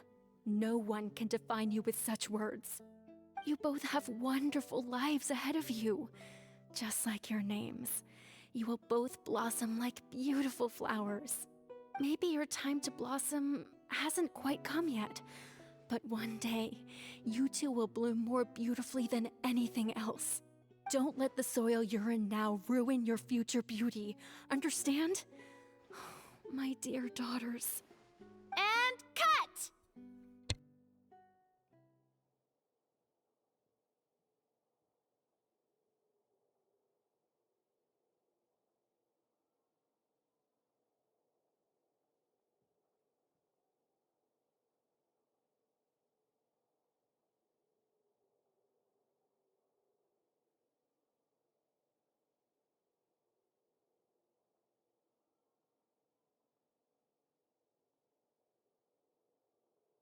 All right, I'm back. My friend was showing me, what's it called? That they got a character, and he's so funny. But oh my goodness, that's a lot of moving. Not bad. Of the camera actors' positions, emotions or were all on point. Let's keep that take. Also, if our clapper loader could avoid shouting at the start of the scene next time. oh, I was moving. Ah, okay, yeah, that's what it does when I like move out of the camera. You see? Hold up. It like moves a lot sometimes, but yeah, it happens. It's just because it's trying to sync up my face again.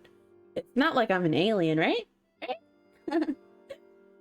I'm just a cat girl. Oh, got it. Great. I was a little worried that my nerves would get the better of me. What about you, Chevreuse? I felt fine. The lines weren't too difficult at all. Seems like Farina must have adapted the role nicely. You two were great. I couldn't tell it was your first time acting in a film. You should have more confidence. Thank you for your encouragement. Positions, everyone! We'll move on to the next scene after we try a few more camera angles.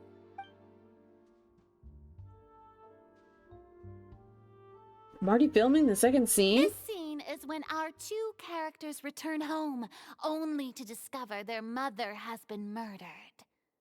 Ready? Lights! Camera! Action! Mother, we're back! Mother?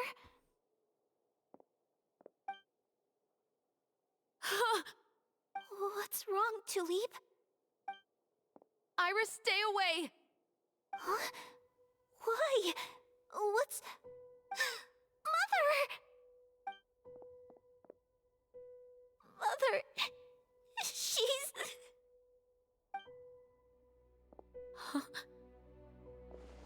Whoa, the music. There's poison in this cup. Huh? I could have sworn I've seen this kind of cup before. Those aristocrats. They didn't even try to cover up their actions.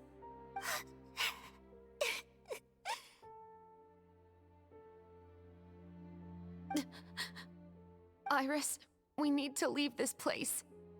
Leave? But now that Mother is gone, where can we even go? Anywhere. All I know is that we can't stay in this house. But are we just going to let them get away with this? We'll have our revenge, I promise you. Just not right now.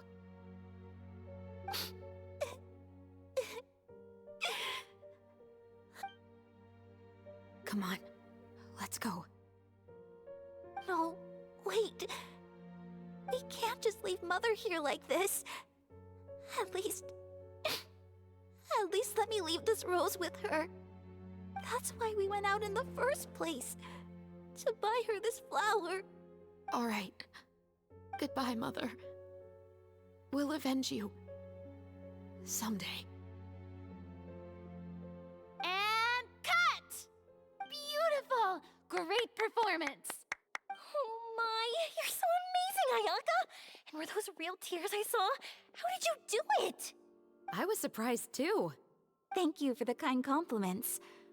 Actually, as soon as Director Farina said action, I told myself not to think about anything. I just felt the weight of the moment and became the character. It's quite similar to practicing the art of the sword. You clear your mind and focus only on what's happening in front of you. Ayaka's performance was amazing. Have I discovered an acting prodigy? Is she? I don't, guys. Pipe down, everyone! We need to move on to the next scene! This is so funny. I discovered the next new idol, the next new acting star. I wonder, like, I'm so invested now. This movie sounds so interesting.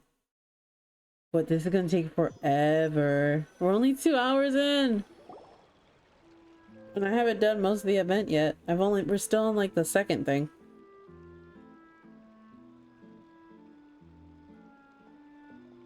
Huh? Are we done already? But Paimon wants to keep playing with the clapperboard. How do you feel, Traveler? Is your arm sore from holding the camera all day? But it was a lot of fun. Good work, you two. You too, Chevreuse. You were quite the actress today.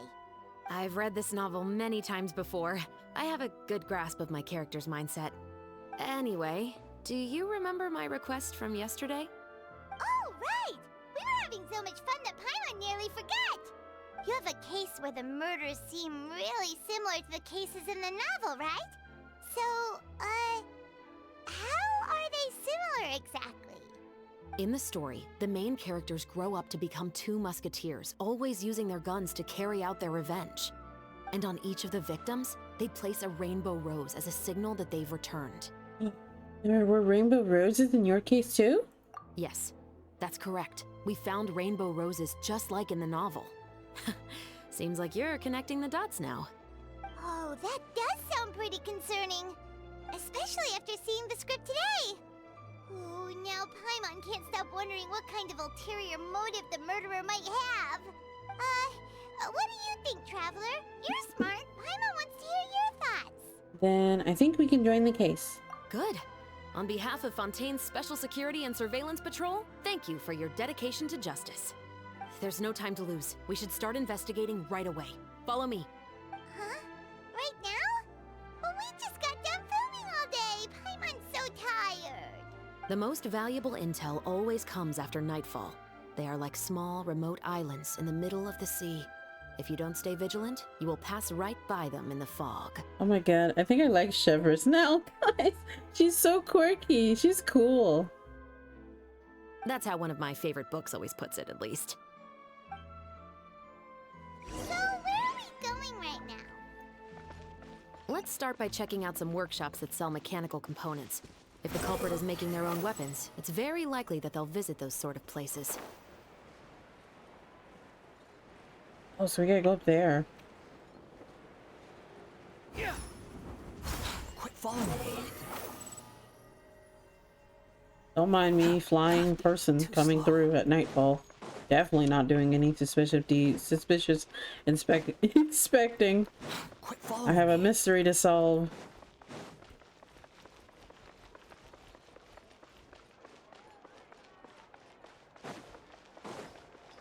Hello. Welcome to LeShow's Clockwork Workshop. How can I help you? Hello. I'd like to know if anyone has purchased some special components lately. Special components? Sorry, could you be more specific? I mean the kind of components that aren't typically used for clockwork toys, but for firearms. Huh? For firearms? No, we don't sell those sort of things here. Don't misunderstand. I'm not here to cause any trouble.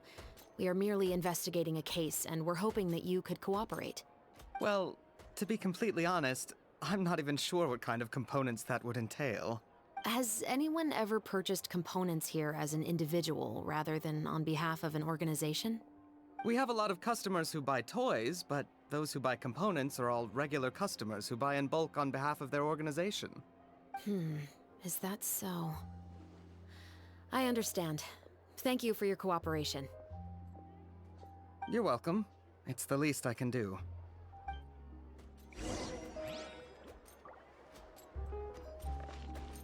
Where else are we going? Squall and Fury. A workshop. Ooh. Upon the gale.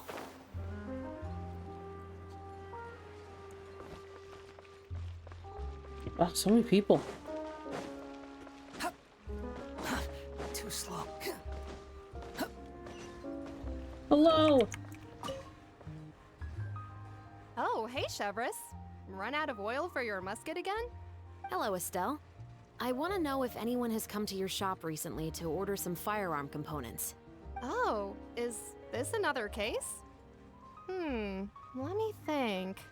I don't think so.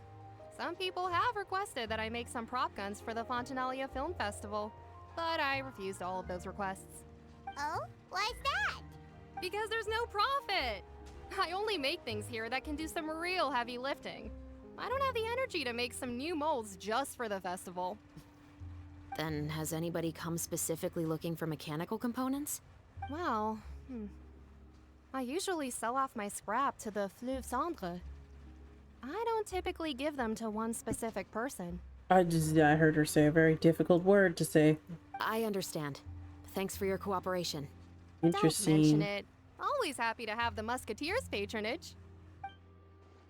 Oh my god, I love that it does We that. haven't found any leads to go off yet. It's like a movie transition.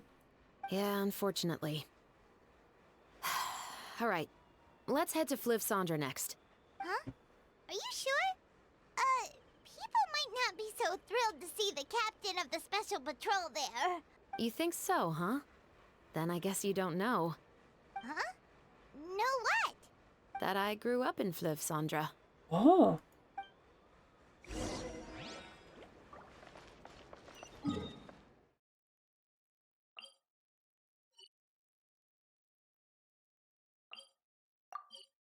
I was going to say, is it down there? Yeah, it is. Here, I'll let that load, and then I'll be right back after you use the bathroom.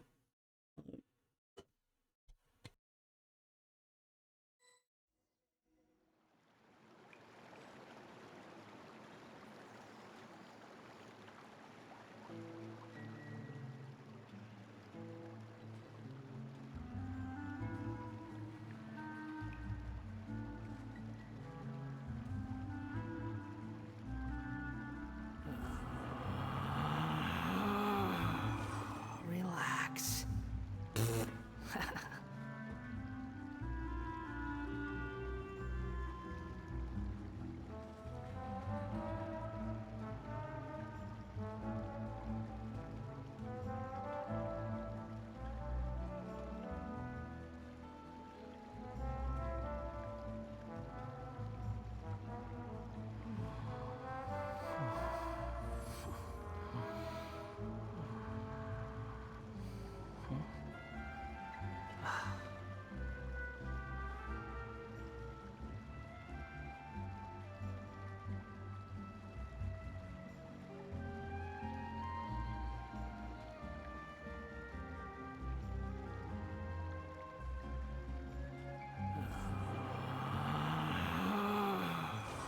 Relax.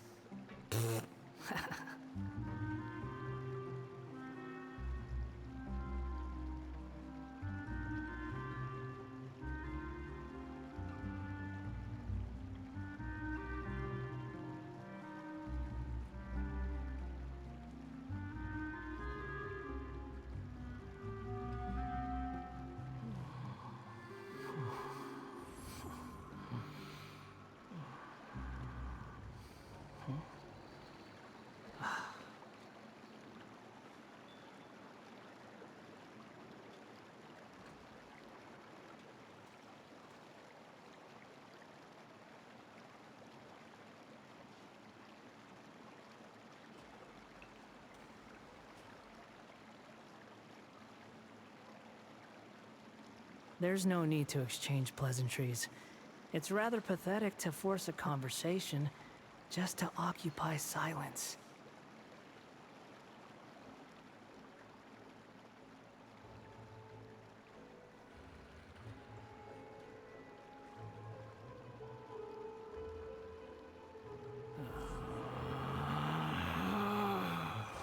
Relax.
There's no such thing as pure freedom in this world.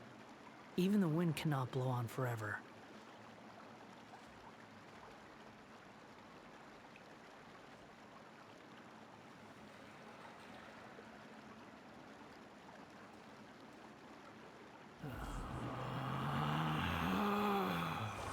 Relax.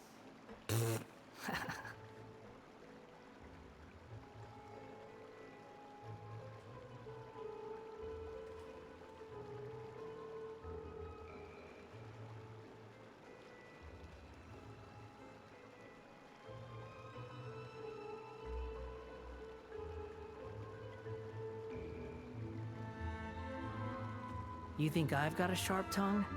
I just tell it like it is. If someone can't handle it, maybe that's their problem.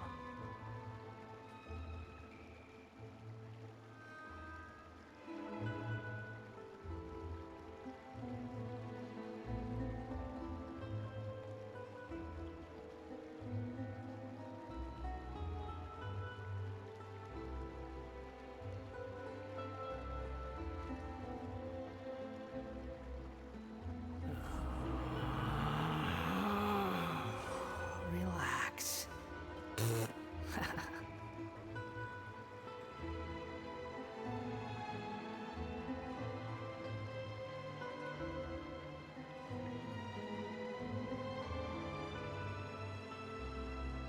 There's no need to exchange pleasantries. It's rather pathetic to force a conversation just to occupy silence.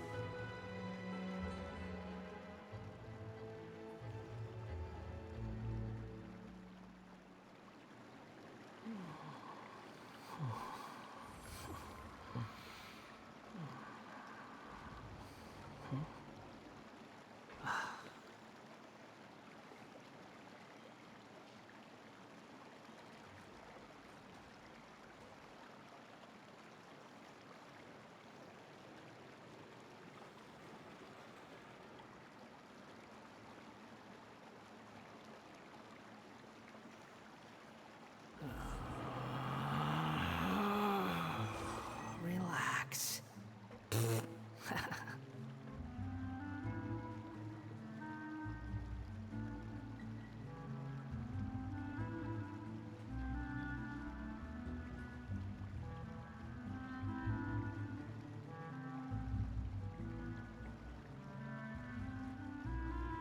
Alright, I am back.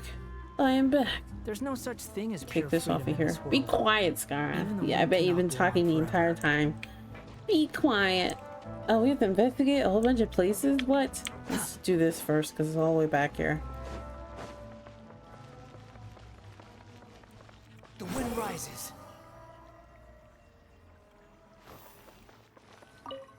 Observe. What's all this? Some broken planks and barrels, as well as some liquor bottles? Yes, but have a closer look, Paimon. Oh, they look like they've been shot at. Even though somebody has purposefully tried to clean them up. These are obviously marks from musket bullets. In other words, someone was here trying to improve their shot. They were using the barrels and bottles for target practice. Could it have been the killer? Your guess is as good as mine. Although many people at Fleuve Cendra own guns, few hide the fact from others. And even fewer would go to such lengths to hide markings from practice shots. Anyway, let's go. There might be more to this.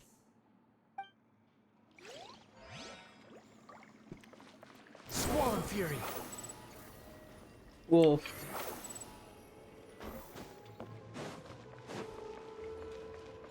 Quit following me. Where is it? Oh, it's up here. Who's this? Emerald. Hello. Hello, I'd like to ask some questions. I don't know anything. Yeah, okay, you're very suspect. Don't worry, I'm not here to arrest anybody. You say that now. It's the truth. Here, take this as my guarantee. Wait, did Paimon just see what she thinks she saw? Is the captain of the special patrol bribing a citizen? Well, besides it's called buying info.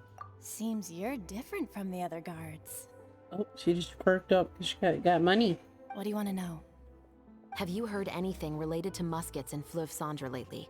Anything at all? Muskets, huh? All I know is that about 2 weeks ago, we started hearing some loud noises at night. So loud that it's been waking me up. Were they gunshots? Possibly. It's hard to tell around here. Someone's house collapsing, a pipe exploding somewhere, it's all the same. But the noises I'm talking about definitely happened after I fell asleep. Do you know where the noises were coming from? I don't remember clearly. Is it that you don't remember, or that you need to think about it some more? You tell me. Great. Then please, think about it some more. She's giving her even more aura! I didn't see anything. The noises came from the end of the southern waterway. I came out and had a look for myself when I wasn't sleeping well, but I didn't dare get too close. That's all I know. All right, I'll take your word for it. Thanks for the pâte de fruits.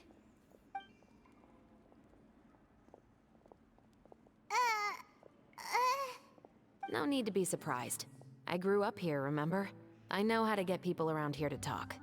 I want some pâte de fruits too. My apologies, I'm all out of sweets. Dang. Though I do have some other tempting snacks in my custody. Fries, fried chicken, and even onion rings. Onion rings? Oh, Paimon's face. But taking care of junk food is Whoa. my responsibility. You're better off sticking to your normal, nutritious diet. No, I want some. Now then, let's keep going.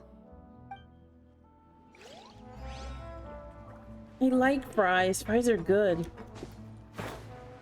There's this one. Down here. Interesting faces. Oh, hello. It's been a while, Tetro.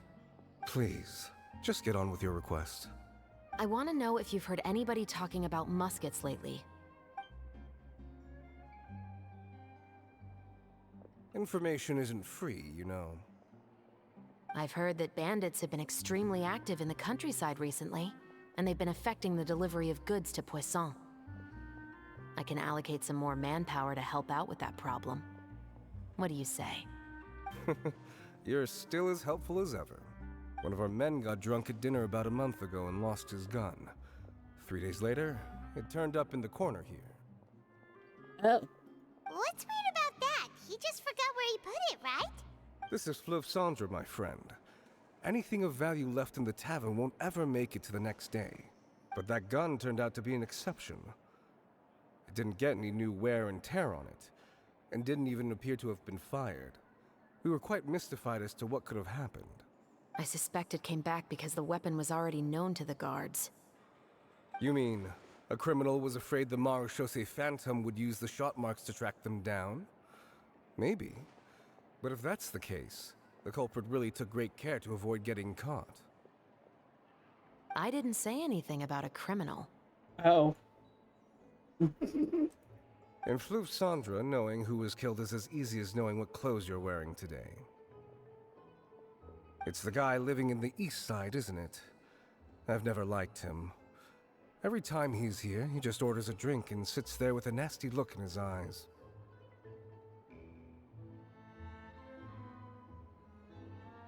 So, who was the one who lost the gun in the first place? Don't bother. Even if you ask, he wouldn't admit to owning a gun to some strangers. Not to mention the captain of the Special Security and Surveillance Patrol. He's right. I know you grew up here, Chevreuse. Even though you're on good terms with the Spina, you've still been gone too long. Not many people know you here now, and a lot of people don't like the Special Patrol. I know. So take my advice and don't show your face too much around here. It's for your own safety. Oh. I'll come and go as I please, and I'm afraid I'll be appearing more often due to my work. All right. Don't say I didn't warn you. Seems like that's all we'll be able to uncover for today. Paimon feels like we managed to learn a lot more here than up on the surface. Yes, Assuming that everything we found is indeed connected to our suspect, then their timeline was probably something like this. A month ago, our suspect found a gun and took it home to disassemble it. Once he'd figured out its mechanics, he brought it back. In the following weeks, he used some parts to create his own makeshift musket and took it to the Fleuve Cendres for target practice. Then, a few days ago, he found his target and carried out the murder. Once the deed was done, he left a rainbow rose on the body, just like the scene in the novel.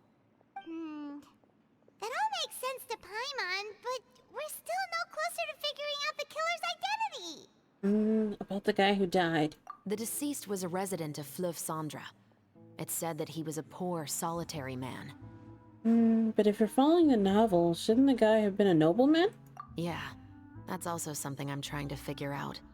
If we are indeed following the novel, and there's a story behind the murder, then this murder should be an act of vengeance. But according to our investigation, the deceased didn't have any enemies.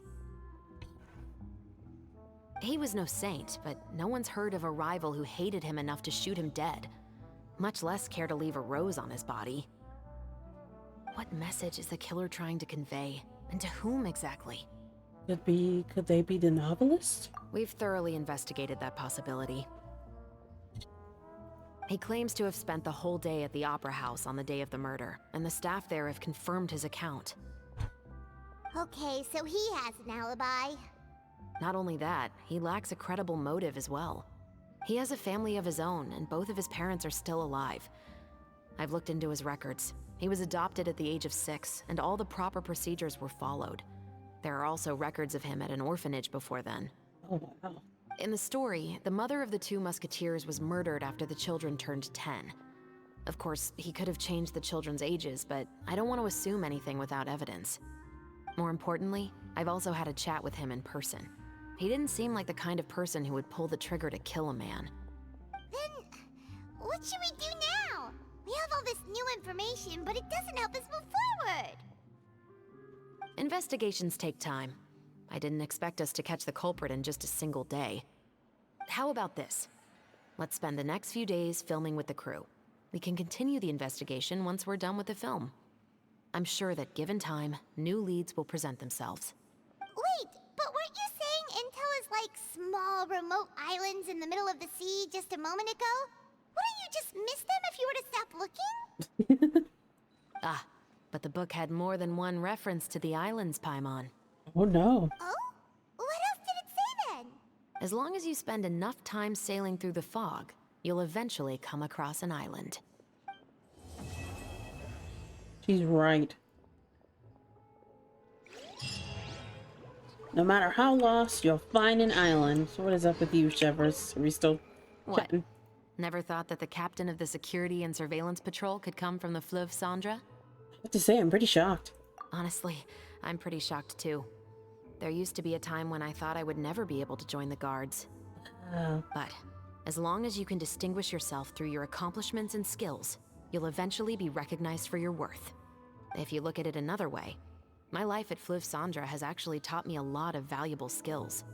Skills like how to barter with criminals or how to think in their shoes. Of course, I'd appreciate it if you could keep this a secret between us. Of course. Oh my goodness. Wonder what she did and how she joined the guards. So interesting. Let's see. 8. I think that's what it said.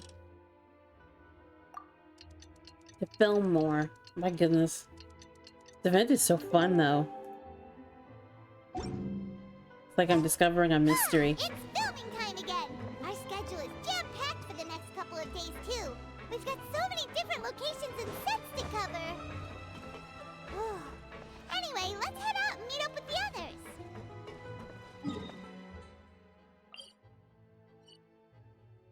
Alright. Go. I think probably here. It's probably closer.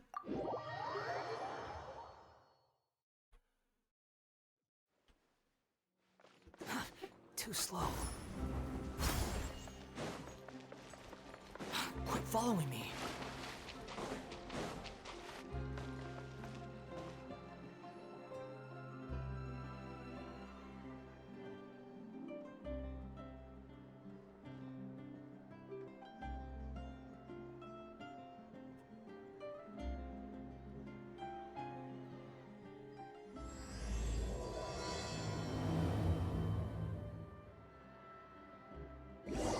I wonder where the days... Oh, over the next few days. I was like, why does it keep changing? Why is it turning to night to day, night to day? Oh, it's been a few days now.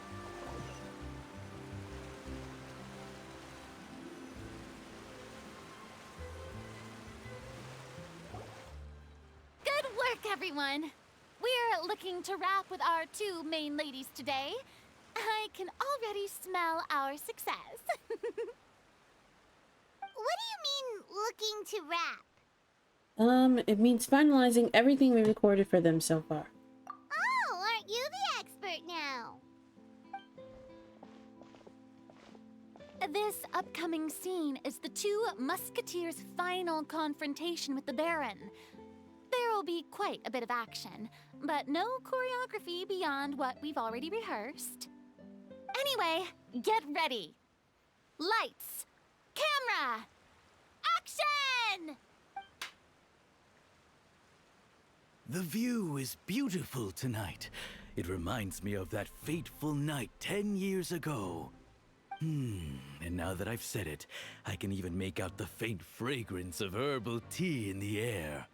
Enough, villain! It's time that you pay for the death of our mother! My dear Iris, have you forgotten your manners? How can you speak like this to your own father? Oh, that's your father? I'd sooner swallow all of my teeth than call you father. What did I expect? Seems the daughters have turned out to be just as obstinate as their foolish mother. In this world, mora and status is everything. She thought she could blackmail me using her children and force me to grant her recognition and concessions? Ah, how naive can a woman be? Mother never asked a single thing of you. All she wished was for us to live a peaceful life, just like the others. It was you who personally brewed the poison of prejudice and sent Mother to her death. Compared to that deadly poison, the 2 bullets that will soon pierce through your heart will be like sweet mercy. She got a gun.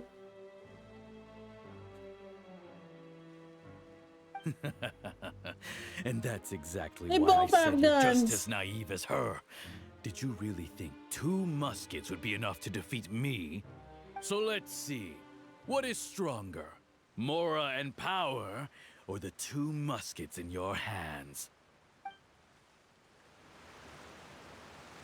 Wait, am I fighting? Get them! Oh! Tulip! There are too many of them! Ah! It'll be okay. We'll cover each other, Iris.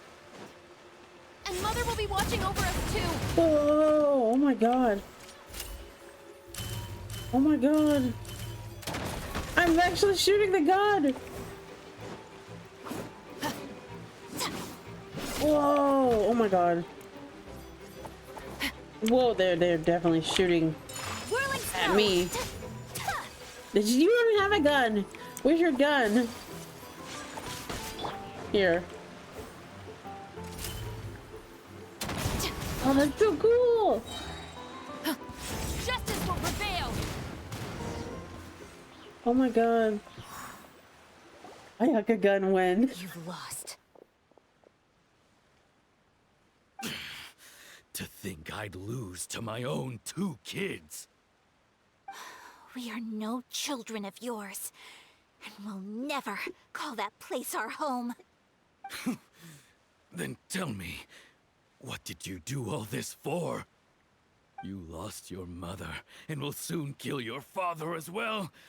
What will you gain in the end, other than sentences for your crimes? We will gain our long-awaited justice. Shoot him. Whoa! She actually shot him! Oh. It's over.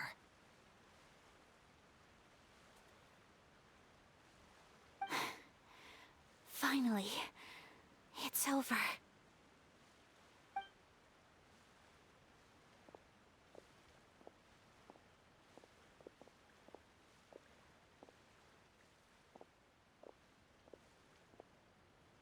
So, where will you go now, Tulip? I'm not too sure, Iris. Maybe somewhere with lots of flowers? After all, Mother always did love going where the blossoms were. What about you? I want to go visit Mother's grave. Yeah, that's not a bad idea. Huh? Tulip, look! What is it? It's Mother's favorite. The rainbow rose. Look, it's blooming again. Excellent! That was beyond mesmerizing. Even I didn't expect the scene to go so well. And we got it in a single take. All right, everyone. We've got a wrap for Tulip and Iris. Congratulations, Ayaka and Chevreuse! Amazing performance. Thank you. I didn't expect our parts to wrap so quickly. I wish I could savor the experience for just a bit longer. Paimon totally understands. Paimon's not ready to say goodbye to the clapperboard either. Filming has really been a lot of fun. You were great too, Chevreuse. The way you said, long-awaited justice. It gave Paimon chills. That is indeed my favorite line in the whole book. I still remember trying to act it out in my room the first few times I read it. Whoa, Paimon would have never guessed you're that type.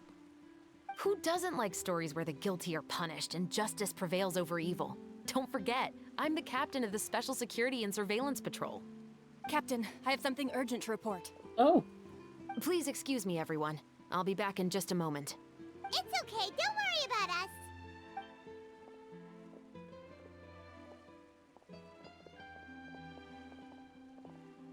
Oh? Was she whisked away by work already? I was just about to tell her how great she did. It seemed like some urgent official business. Then perhaps we should thank the stars that we were able to wrap both of your parts so quickly today. Switching around the filming schedule would have been a real pain. Anyway, I actually came over to let everyone know that we're all done for today. You can go home and get some rest. And one last thing, Miss Ayaka. Your acting skills today were immaculate as always. Are you sure you won't consider taking up full-time acting? See, I just happen to know this great troupe that's still looking for a lead actress. Thank you for your kind words, Director Farina. Unfortunately, there are still many matters that I have to take care of back home at the Yashiro Commission. I cannot remain in Fontaine to pursue an acting career. Nevertheless, I will make sure to treasure this incredible opportunity in my heart. Oh, that's a shame, but I understand. Just let me know if you ever change your mind. I believe it's also about time for me to take my leave. But hopefully I'll see you on set over the next few days. Even though my part's wrapped, I'd still like to swing by and help out the crew. See you tomorrow, Traveler and Paimon. Yep, see you tomorrow! Well, what should we do next?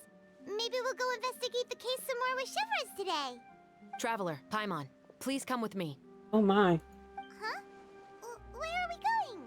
You could say that our ship has finally chanced upon one of those small, remote islands of intel. Oh my god. I have to know. What in the world? Where are we going?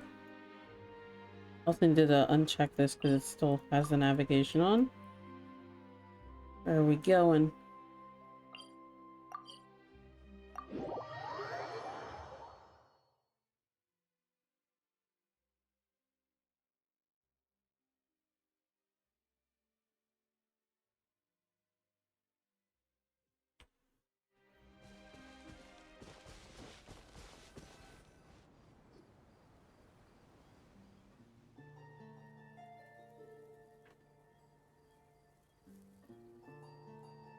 I wonder where we're going. Paimon's exhausted. Paimon definitely didn't expect having to float this far after a full day of filming. So, Chevreuse, why did you take us here? Did you find a new clue? Affirmative. It wasn't anything conclusive, but it should show us a clear way forward. Have you ever heard of someone by the name of Emily? Emily. Oh, you mean that famous perfumer? She's a good friend of mine. She's lent me her aid several times in the past to resolve some difficult cases. After I discovered the rainbow rose at the scene of the murder, I sent it to her. After all, she's probably the foremost expert on flowers and scents in all of Fontaine. And then? There was nothing remarkable about the flower or the trace amounts of soil left on it. But according to Emily, the rainbow rose left by the killer was derived from a very rare cultivar. Huh. Paimon didn't know that there were different varieties of rainbow rose. Paimon just thought they grew everywhere in the wild. Flowers that are deliberately cultivated will always show some different features from those that bloom in the wild. We already knew that the rose left at the scene belonged to a special cultivar, but with Emily's expertise, we were able to pinpoint the place where it was first picked from. Oh, Paimon gets it now. So whoever first planted that rainbow rose was probably the killer. Precisely. And after we checked what we learned against some sales records from the past, we discovered that there's only one person in all of Fontaine who could grow and sell this specific cultivar. Really? And who is it? It's the novelist. Oh. But didn't you say he had an alibi? To be clear, I haven't changed my mind about him. I still don't think he was the one who pulled the trigger. However, that doesn't mean the true culprit never visited him at his home or never purchased a rainbow rose from his garden. Whatever the case, we will have to confirm a number of things with him. So you mean the next place we need to go is... Yes, we're going to pay him a visit at his home. Oh my god. Is it the person who made the book that we're making a film about? This shall be a true scandal. Charlotte will have a field day on the news with this.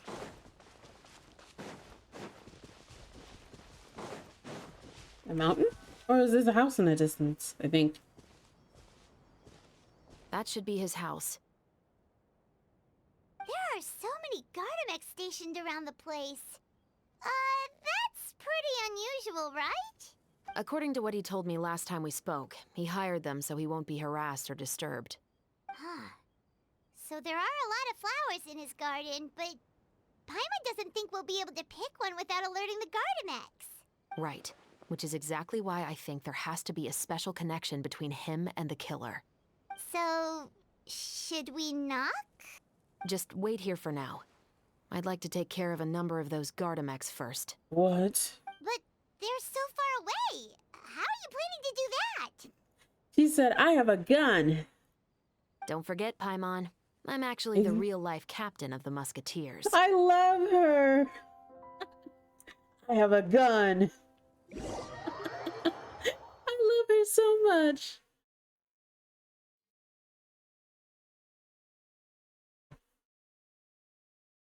Oh my god, she's so funny. Am I gonna be shooting? Yes, I am.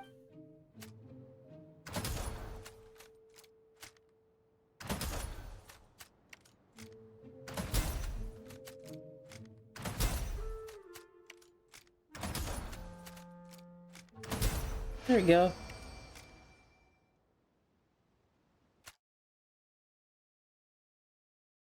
He solves her problems with her musket.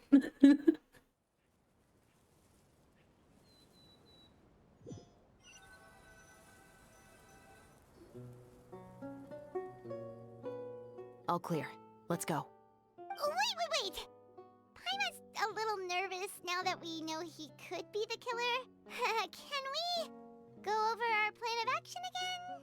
I'll go knock on the door and make sure it's safe inside. Once we're sure that we're in the clear, I'll ask him to come with us for a quick round of questioning at the guard's headquarters. He's not gonna comply. Can't we just arrest him? We still have no evidence that he's the killer, or that he lent the killer any direct aid. Still, it would be appreciated if you could pick a rainbow rose from his garden for me while I'm talking to him. It'll help the Marachose Phantom confirm Emily's theory. Sure, no problem. Just be careful, Chevreuse.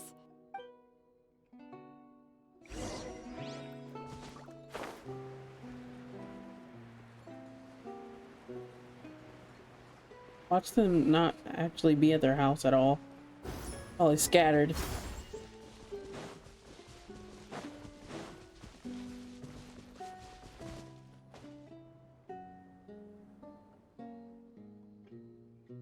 Besides, Who would not hear gunshots outside of their house? Excuse me, Mr. Baptiste, are you home? Who could it be at this hour? Oh, it's you, Officer Chevreuse. Would you mind accompanying me to the guard's headquarters, Mr. Baptiste? We would like to ask you some questions about a case. Oh, is it still regarding the murder case from before?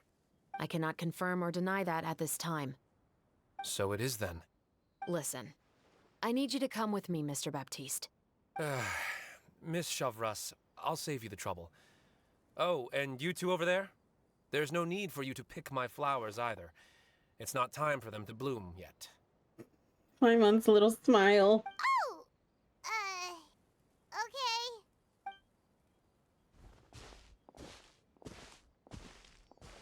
By saving me the trouble, you mean... I will confess.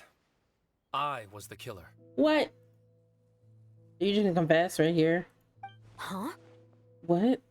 He just admitted he's guilty! Please relax, everyone. I'm not armed. The musket you're looking for has been buried in my backyard. Then it's my responsibility to inform you, Mr. Baptiste, that everything you say right now will be used as evidence for the inevitable trial. Yes, I am perfectly aware of that. I must say, I hate this feeling. Oh? Is it because I confessed? Or because you've been proven wrong? Both, I suppose. Why did you kill him? For the same reason as the one I wrote out in my novel, of course. I did it to exact revenge. For what? I know you haven't figured out the link between the two of us. Had you done so, I'd have been taken away to the headquarters a long time ago. But that won't stop me from always remembering his grotesque face. After all, he was the one who killed my mother. So you wrote a whole novel? About... What? What is this man on? Your mother is still healthy and well. What? You know, I was adopted as a child. I was referring to my birth mother. Oh my god. Oh my god! That was never recorded in the orphanage's records.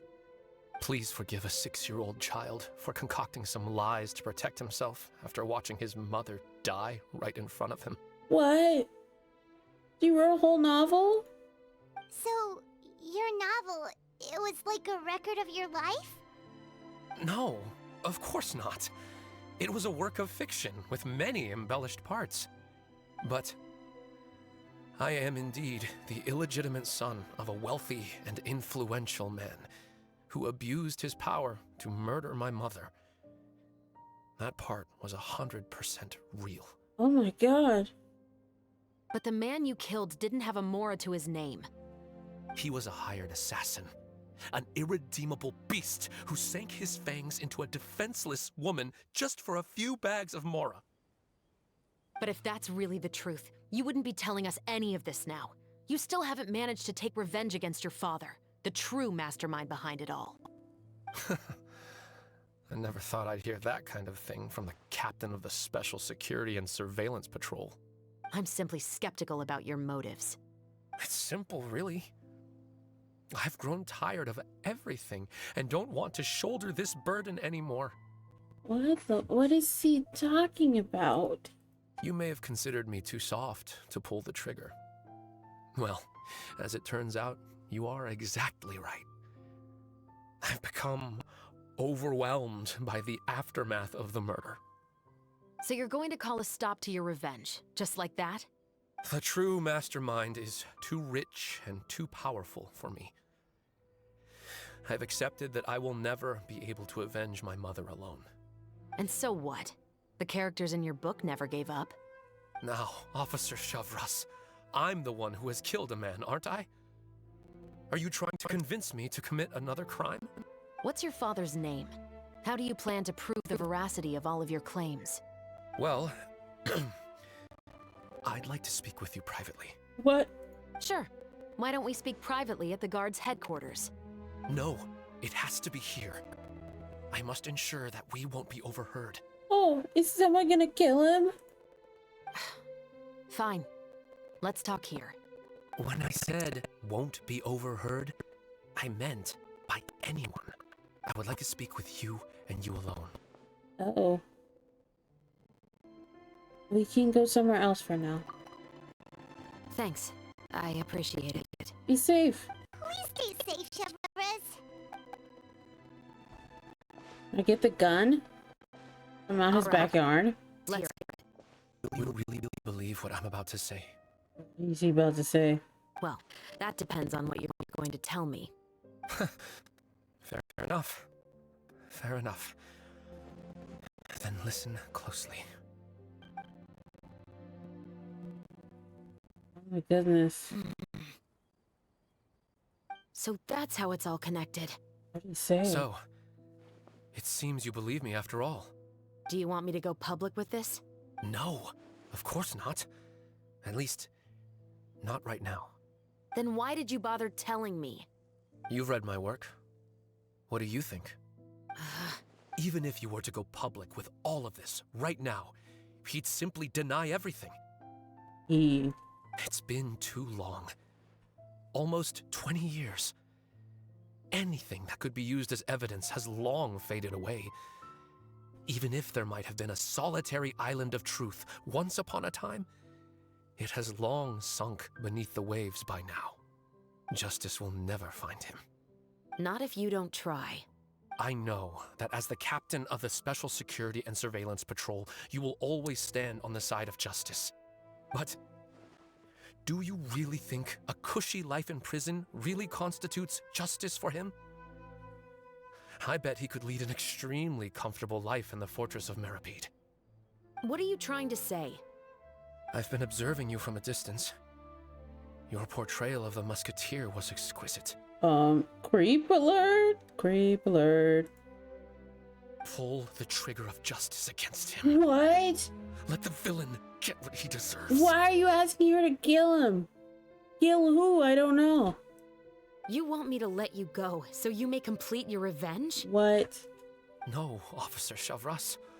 I know that would be impossible. No. What I'd like is for you to perform the deed on my behalf. What? Why?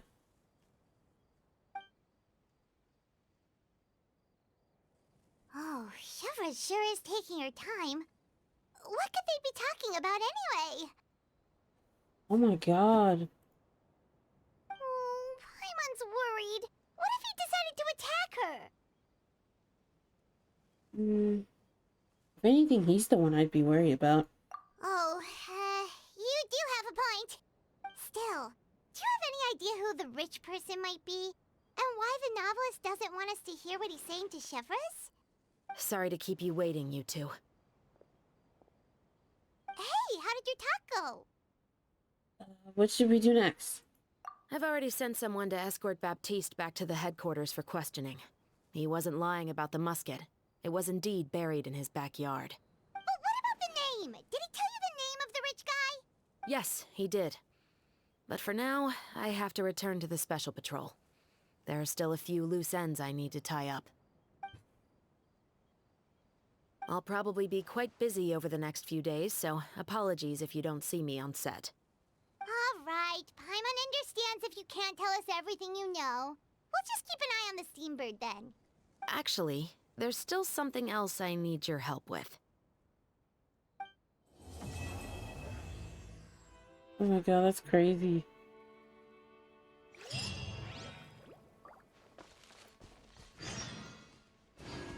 I'm so invested now.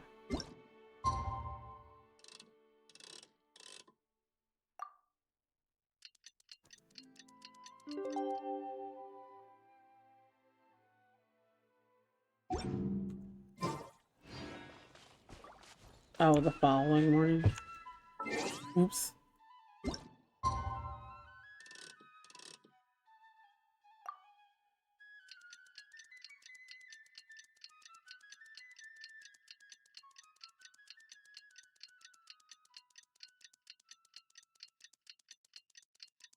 We haven't seen Chevreuse since that night at Baptiste's place. Well, guess there's no point in worrying about it now. Let's go join up with the others. Let me claim my things real quick.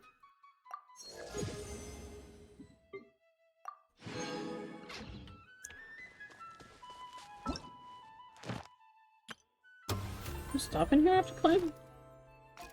Oh yeah, yeah. Oh yeah, one more quest. Where is it? It's right here. Oh, it's like above. And go here.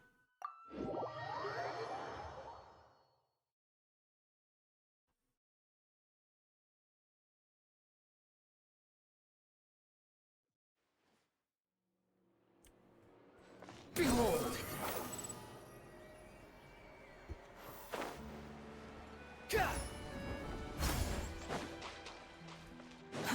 Too slow.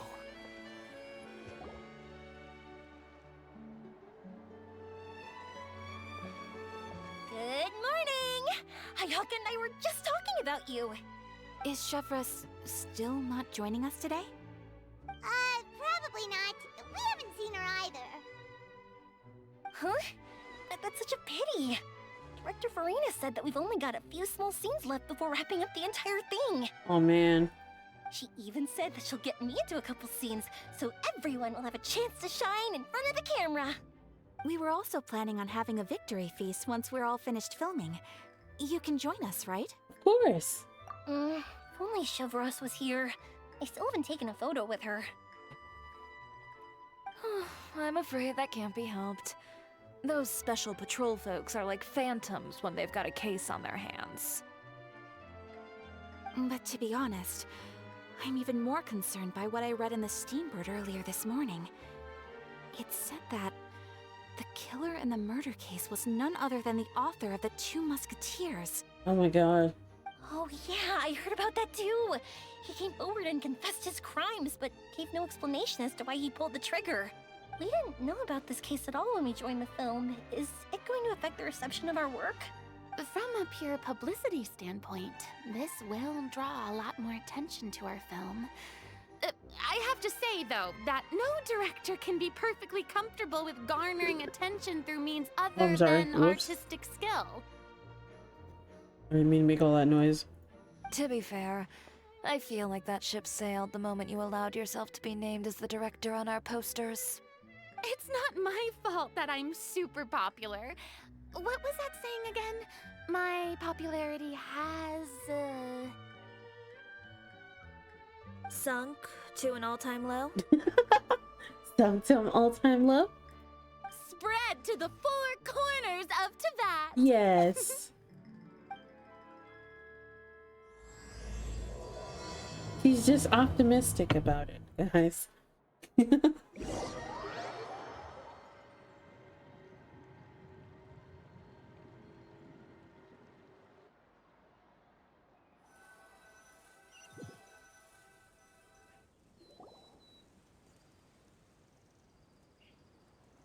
Whoa, where are we? Excuse me, everyone. Xavier! Feels like it's been ages since we last saw you. I've been talking non-stop with the Film Association, and I'm absolutely swamped trying to coordinate the film's marketing. So forgive me for not being around more often, but please believe me when I say that I will make sure everyone's hard work gets the exposure it deserves. Oh my goodness, whoops. Oh, seems like you've been fighting your own battles. Yes, that's one way to put it. Oh, and before we begin the final round of filming, please allow me to finally introduce you to the original investor of our film, Mr. Morris. Mr. Morris! A pleasure to meet you all. Yes, glad to make your acquaintance, Mr. Morris. We've heard about the issues you've encountered with your financial situation, and genuinely hope that things have taken a turn for the better. Oh, well, the situation has indeed improved somewhat. Wow. Don't worry, Mr. Morris. Accidents and last-minute challenges happen all the time. There's no need to blame yourself over it. The good news is that we're almost done filming now, and I would even say that this is the best story I've ever seen. Is that so? I see, that's great news. Huh. All right, now that we've gotten all the pleasantries out of the way, let's get the show on the road. We'll mostly be filming typical people and scenery from the streets today to improve the sense of environmental ambiance in some parts of the film. Oh, and there'll be a cameo for Mr. Kamisato and Miss Yoimiya as well. They'll be used to show outsider perspectives on the fates of the two musketeers. That's right. Ayato should be here any minute. Excellent! Then let's start with the scenery shots. Camera and clapper loader, you're up. Yep, we'll be ready. Remember, all we need are some wide zoom shots of the streets. If you happen to find some particularly lovely patches of flowers and grass, feel free to grab some close-ups of those as well. All right. Ready? Lights! Camera! Action! Okay, now move the camera slowly. Try to focus on that flower. What's wrong? Just adjust the focal length a bit. Something the matter? Oh. The camera seems broken? Huh? But wasn't it working fine for all the days before? Veronique, can we try a different camera? No problem. How about this one? All right, let's give it another try. Lights! Camera! Action! Oh. I don't like this. Don't tell me. This one is broken too?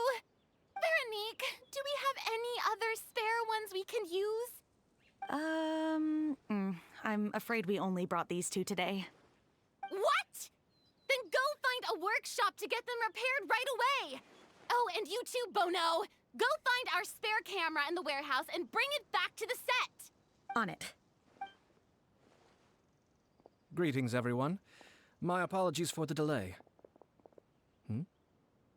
Is something the matter, Ayaka? It seems like there are some issues with the filming equipment today. We're stuck for the moment. I see. Well, let's not just stand here twiddling our thumbs. Actors, to the makeup booth. We'll start on the next scene as soon as we get a working camera. The people at the workshop told me that the part which holds the lens in place seemed to have fallen off. That's super strange. It was perfectly fine just yesterday. Oh no. Oh no. No. Chevreuse was just talking about people using the components of a camera to make a makeshift gun. Oh no. Well, no time to dwell on that now. Let's get back to filming. Is she gonna, like, appear in the film and kill the guy? Oh my god. Ahem! Quiet on set! Places, everyone! Lights! Camera! Action! Oh my god. By the way, have you heard about that recent murder case? Yes, I have. It seems that they've caused quite the commotion in the city. I heard that the chief of the guards is so mad about not catching the culprit that he's about to explode. Oh? I find that quite hard to imagine, considering how he already looks most days. Director, we have a problem. Uh-oh. Oh, we're in the middle of a take! Couldn't you wait until we wrapped up this scene? No, Director, our film, all the finalized film that we've been keeping in the case has disappeared. Oh no! Oh wait, well, what did you say? Oh, that was a really loud... I don't like where this is going. That sounded like a gun. Mr. Bono, please take me to where the film was kept right away. Oh no. I'm coming too. No, Yoimiya, you have to stay here. Oh no. Oh. I heard that. I heard the sound of gunshots. Okay, listen up. Everyone who's not working on this current scene can go with Bono to look for the film. Everyone else, stay put and wrap up the scene. Unbelievable. How could all these problems happen in just one day? Someone was gunning for some action. Oh my god. We're back. You guys sound like you're chill. How did it go? Did you find the film? We found it in the sewers. In the sewers. Huh? In in the sewers? Is the film still okay? We discovered it just in time, so we should still be able to salvage it. The others are checking now to see if we lost any specific scenes. Oh, you scared me for a moment there. I nearly thought we had lost everything. I really don't want to experience that feeling of despair again. Okay, but who could have stolen the film and dumped it there? Could it be some competitors working on other films? But if they wanted to harass us, why wait until the last day? Like you guys are not suspecting the only person who isn't here. Okay, we don't have time to really look into it right now. Let's strike while the iron is still hot and wrap this thing up once and for all. I don't want to wrap this thing up. What's happening? Yeah, let's finish it.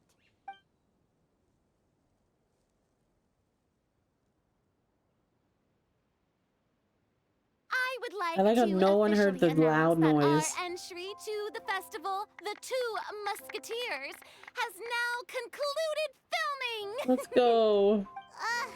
Paimon is spent. It's so late already. Even though the filming process proved to be extremely challenging, everyone provided valuable and unique contributions to the final product. Thank you all for your dedication and support. And just like Director Farina, I would also like to extend my most heartfelt thanks to all of you. Really, you've all helped me so much. All right, let's save the awards speech for later, and hopefully also get some rehearsals in before the real thing. Anyway, now it's time to party! Let's all make our way to the beach and have a celebration feast so loud and fun that even the blubber beast will want in. Party, party! Paimon wants to party! You guys didn't hear the loud gunshots in the background? Oh man. Whoa, this place is hopping. Everyone's finally getting to relax after wrapping up the film. Let's go chat with someone. Hello, Yoimiya. Have you ever seen a fireworks show, Mr. Morris? It's pretty amazing. I'm afraid I haven't, but I'll take your word for it. Oh, look at them. Siblings. They're so cute. Hey, Ayato! How's your work been going? Everything went rather smoothly. Thank you for your concern. Ayato told me that we've already confirmed the dates for some Inazuma Fontaine cultural exchange events. Ew. So the next time we visit, we'll be doing so in our capacities as the representatives of the Yashiro Commission. Oh, that's great! Then maybe Paimon will be able to find Fontaine detective novels in Inazuma from now on. Oh, wait. Wouldn't Yaimiko get upset if that happens? That would be stealing some of her business. As long as the novels are sufficiently interesting. You've got a point. She's always complaining that light novels have become bland and too predictable after all. The cultural exchange won't only feature literatures of both nations, of course. We have also made plans for cross-cultural engagements in the fields of gourmet cuisine, toy making, and artisan craftsmanship. Wow, Paimon's getting super excited now! When the time comes, be sure to visit and participate in all the events.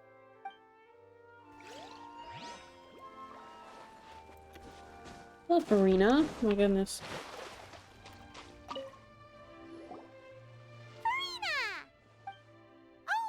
My darling clapper loader and camera operator, you've both worked really hard. Paimon thinks you worked even harder than us. Honestly, Paimon was getting a little tired of playing with the clapperboard by the end of it. Worst of all, Paimon started having dreams of you shouting, "Lights, camera, action!" into Paimon's ears. The actual dream can't even start until you've yelled that. Hey, if anything, shouldn't I be more grand and delightful in your dreams? We've been through so much together, and that's how your brain remembers me? That's not Paimon's fault. We've just used the clapperboard too much lately. Anyway, what's most important is that we've wrapped the film. I'm pretty confident that we'll take first prize. You mean the Farina Award? Hey, no need you to mention the official name. Wait, now that you mention it, if we did win the prize, would Farina just get a statue of herself? Come on, I don't need that kind of attention. Xavier can accept the reward on our behalf. But just imagine! Farina accepting the Farina Award and holding a Farina statue. I'm going back to my dessert now. You all can keep discussing that on your own. He's so funny. The Farina Award. Hello, Chiori.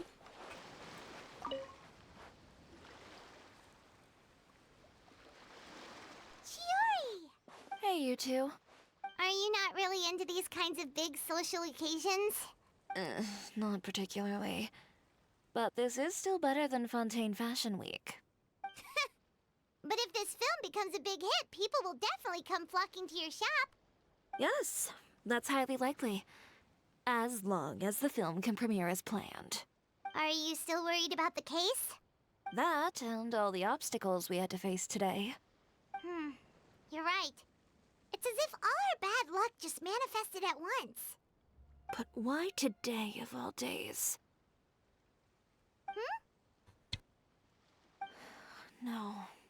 No, it's nothing. We've already delivered the film to the editors, so there should be nothing more to worry about. How are you doing, Mr. Morris? You having a good time? Well, you could say that. Do you happen to know when the party is scheduled to end? Judging by how much fun everyone's having, I'd say probably not until well after midnight. Is there something that you still have to take care of at home, Mr. Morris? Oh, well, I'm just not a late night person, so I might take off shortly. Oh. Oh no! Silly me. I almost forgot something super important. Oh, what is it? I prepared a whole batch of fireworks for the party, but I forgot to bring them over from the warehouse. Is that what the big boom was? Fireworks? Fireworks, you say? Well, that's, truly a pity. Sorry things didn't go as planned. Could you help me carry them over, Mr. Morris? I won't be able to fetch all of them by myself. Me? Are you sure that you can't find anyone else? I just wanted to make this a surprise for everyone. The warehouse isn't far from here. We'll be there in no time. Oh no! Pretty please, Mr. Morris. These are some of the best fireworks I've ever made. So I also want you to see them before you leave. They're stunning. I promise that they'll be a once-in-a-lifetime experience that you'll never forget. But... It's okay. Just come with me. If we're sneaky enough, nobody else will see us leaving. All right. The warehouse is right over here. I moved the fireworks there in advance, I don't like so this. it shouldn't be too much work bringing them back. I don't like the fact that I'm playing as Yoimiya. It's still a ways away from the party. Sorry about that, Mr. Morris. It's probably because I'm used to carrying fireworks all the time, so it doesn't feel like a lot of work to me. I don't like this.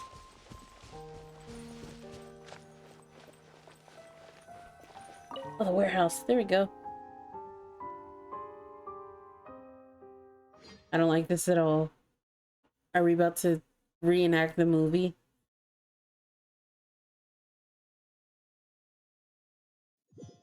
Someone's definitely in here other than us. Oh no. Oh no, guys. It's dark in here. Wait here, Mr. Morris. I think the light switch should be somewhere over here. Why did I have to get roped into this? What was that? Yoimiya! Who's there? Get me out! Get me out of here! Did you really think you'd get away, Morris? That's that what she was like.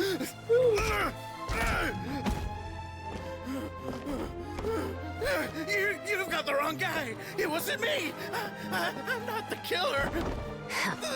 You know, Eliza died a far more heroic death than this. Oh my god. She fought your assassin to the end, to save the children she had hidden beneath the floorboards. Oh my god. That is Elisa's pendant. The one with a photo of you two inside. The one you gave her. Ring any bells? It's a fake! It has to be! There's no way! No way your assassin didn't destroy it, you mean? Oh no! Did you ever love her, Morris? Or was killing her always the plan? No, please. Listen to me. I told Eliza to keep us a secret. I paid her plenty for her silence. I never thought she'd keep the child. The child? Everything was gonna come out, and I had no choice. She'd force my hand. No! I'm begging you. I have money. Just name your price, please. You can keep your Mora. Oh my God. And you can go to hell.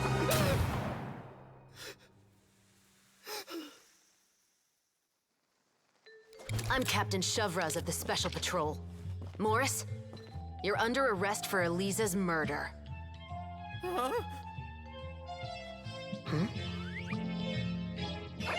Oh. Oh my God.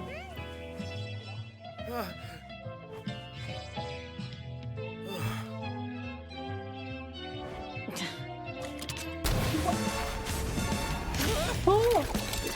Oh You're my under God. arrest too, prop manager Veronique. Why are there so many people? Or perhaps I should call you the second musketeer. Oh my God. What is going on?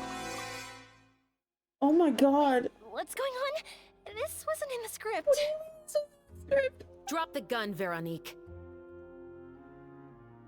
We'll get her some jail time. Oh my God. Why? Why would you keep me from exacting revenge on this heartless monster? No. Drop your weapon. This is my final warning. Whoa. What is going on? Yeah, what is going on? Do I have to spell it out for you, Morris? Everything that took place just now was staged to get you to confess the truth. Amazing. But this last part is all improv, of course.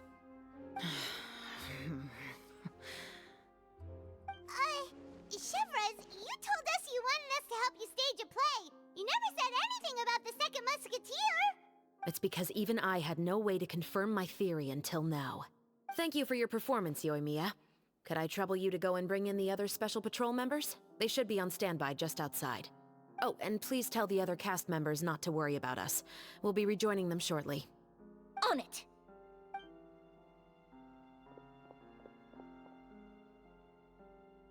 So what do you think, Morris?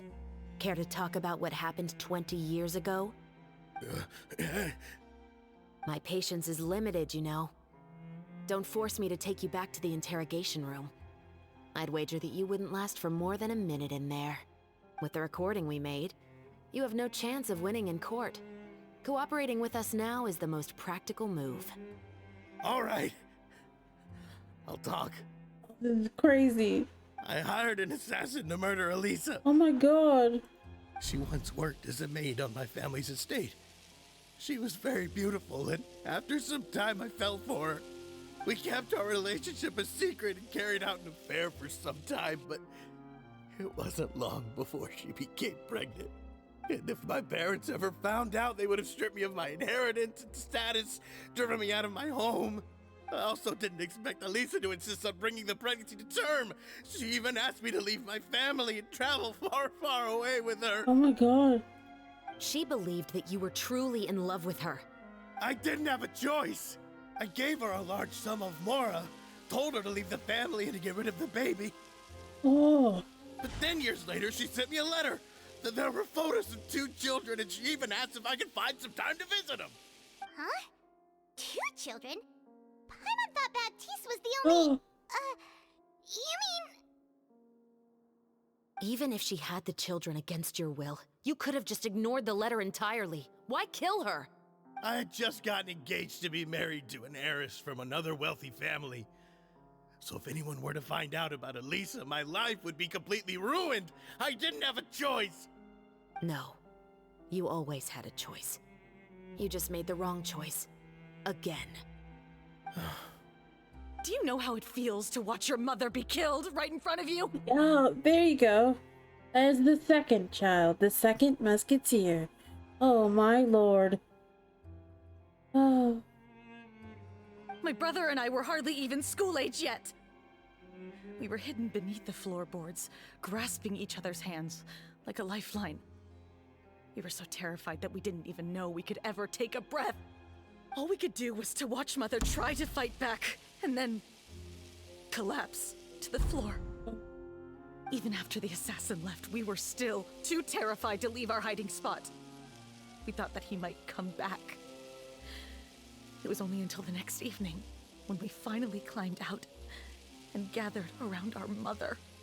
The film is so much like the true life. Even the mom, whenever, like, when they were just filming that scene, she looked exactly like this woman, except for the braid. But she had already become cold and stiff to the touch. You made up your mind right then and there to bring this case to light. Not only that, we resolved to get our revenge. Oh my god. And that's why you became the Musketeers. No, that's why I became a musketeer. The man from before was also killed by me. My brother had nothing to do with it. I figured as much. You did? I once told these two that he didn't look like a killer to me. His confession from that night also rubbed me the wrong way. I think what really tipped me off was, how could I not feel a sense of regret in him? Huh? He confessed faster than any criminal I've ever met, but he didn't say a single word about you. He insisted that he was the sole perpetrator in the case. But after the questioning ended, I disassembled the musket we dug up from his backyard, put it in front of him, and told him to reassemble it. Wanna guess how far he got? He had no idea where to even start. He's never touched a gun in his life. Based on that, I determined that he was not acting alone. He only surrendered himself to draw our attention and create a moment of opportunity for his partner. So, I decided to play along. And as expected, the second musketeer followed us without hesitation once she saw Morris get separated from the rest of the cast. Besides, why else would he call the novel The Two Musketeers? But how did you know it was Veronique? I figured it out the moment Baptiste told me his father's name. That so-called financial crisis was all just a ruse.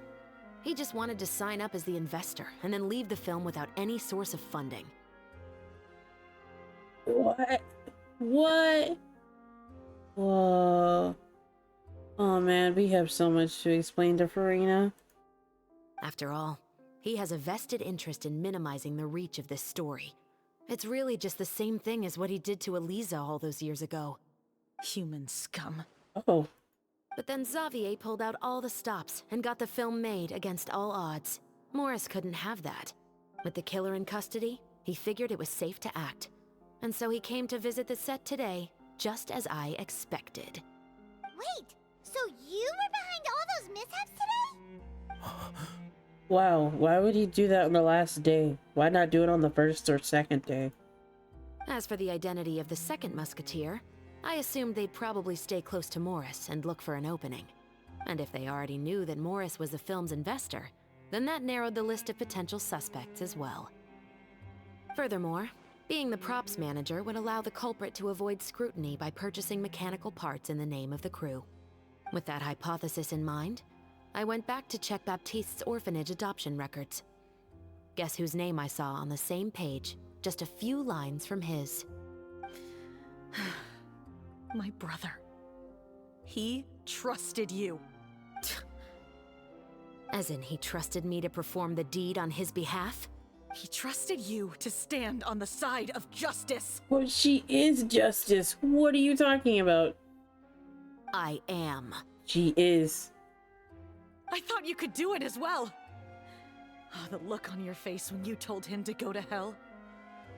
I really thought you'd put a bullet in his brain.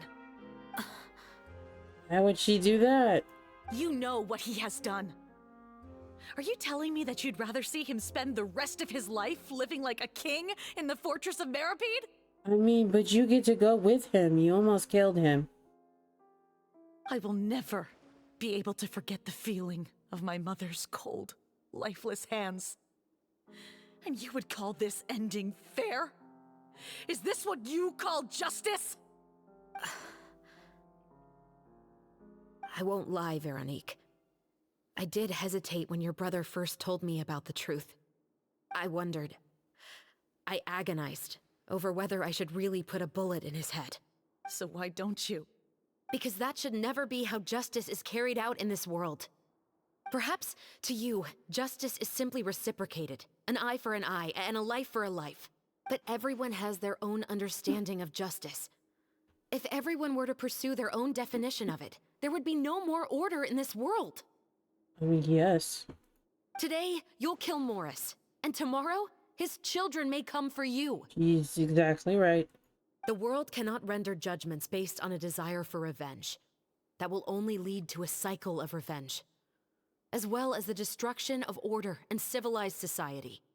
Fontaine is founded on a set of laws and a standardized code of justice. That is why we are the nation of justice. But with all that said, I will promise you this. Circle of revenge. Morris will not lead a cushy life in the fortress I've of watched Meripede. Naruto confirmed. Chevreuse, the rest of the Special Patrol is here. Thank you so much, Yoimiya. Letelier, Terena, please take them away.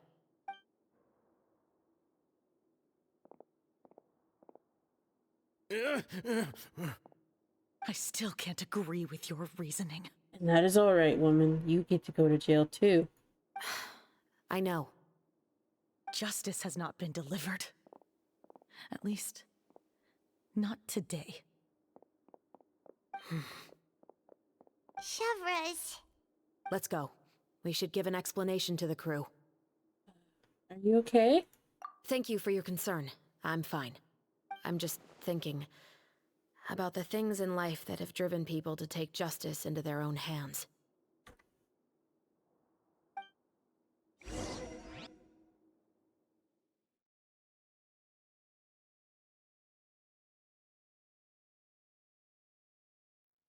Oh my goodness. my soul go wobbly woobly.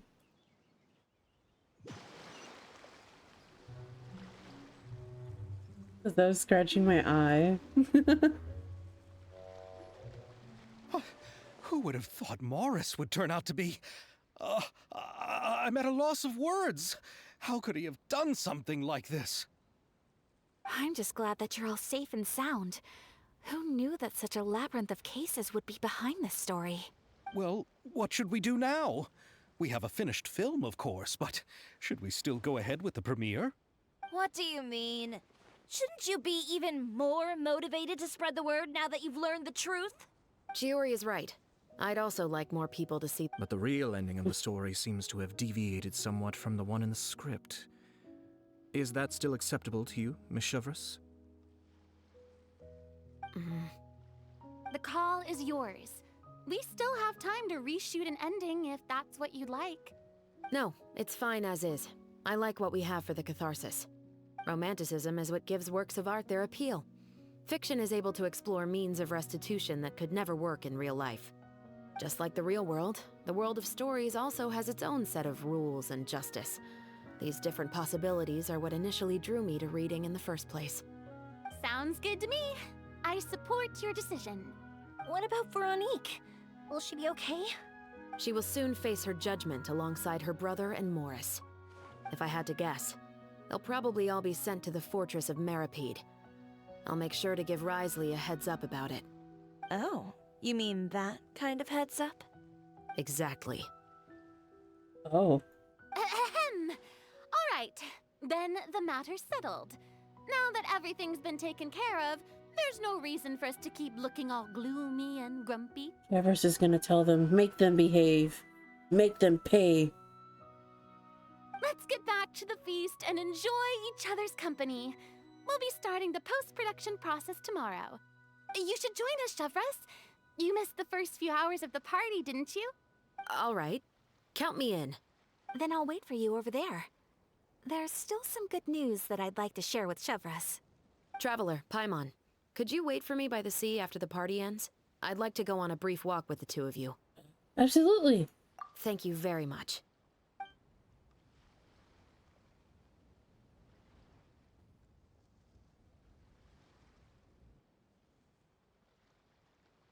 Oh, I was like, who's he talking to? You and me are just playing with their little fireworks.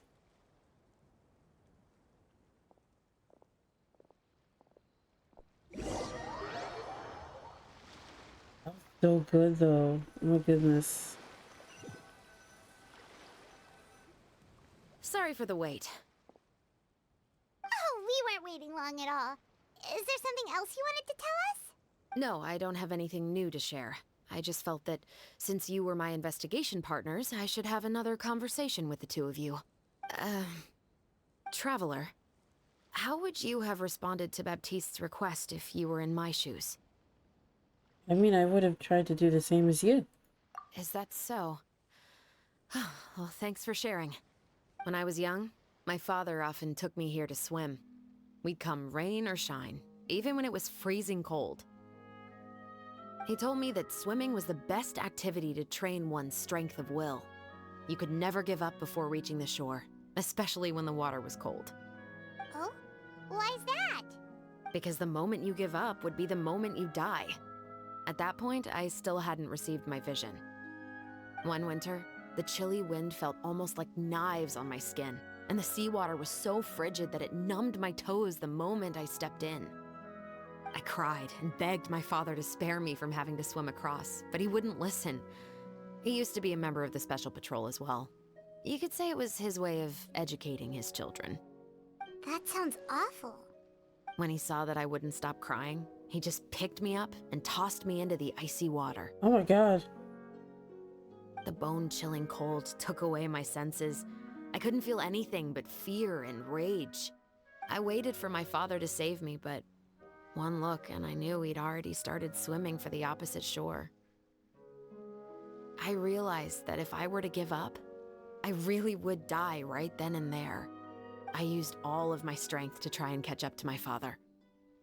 Those few minutes felt longer than my whole life up until that point. I did, however, make it to the other side. I've never felt afraid about anything in my life after that, nor have I ever cried again. Wow. That way of teaching would have never worked on Paimon. Yeah, I don't think that was the right method for anyone. It's just that, working now as I am in the pursuit of justice, I still sometimes feel like I've been tossed into that winter sea all over again. The anger and the helplessness. Chevreuse. But the worse I feel, the more I know to never give up. The alternative would be to forever lose myself among the waves. Anyway, how about a race? Neither of us will drown, but we can still see who swims faster. She said, well, never mind about that, but let's get in the water. At least she said we wouldn't drown. I'm game. You guys go ahead. Paimon will grab the clapperboard to mark the start of the race. Am I actually gonna swim her? Yes! I wonder if we got this. Let's go.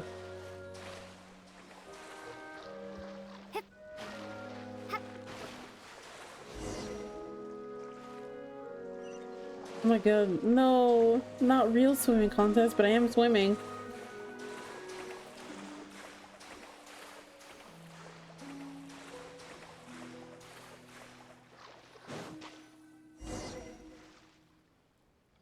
Whoa, that felt good. You were so fast in the water, Chevreuse. You were swimming even faster than Paimon can fly. So, about the Special Patrol, did you join because of your dad? Partly, but I'd say I was more inspired by the heroes I read about in stories growing up.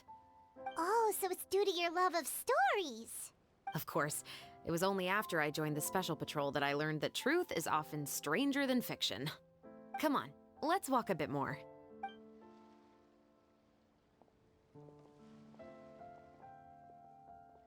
To be honest, I do sometimes question whether the decisions I make are the right ones. But I know that no matter what, I must keep swimming.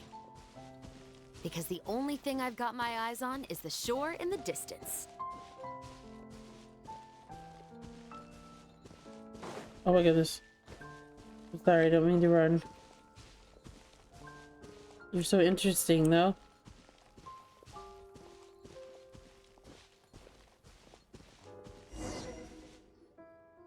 Thank you for coming on this walk with me. I feel a lot better after getting all that off my chest. Oh, anytime. Huh. We're nearly back at Baptiste's house. Huh. You're right. I didn't realize we were so close. He really did plant a lot of flowers. It's just like how he described it in the story. Huh? Wait. Paimon, Traveler, look!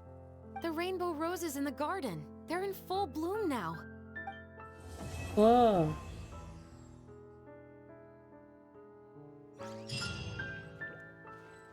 Oh, we're just looking at the flowers now. How cute. Why are there enemies right here? This is until 2 days later. 1, 2.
Xavier, it's been a while.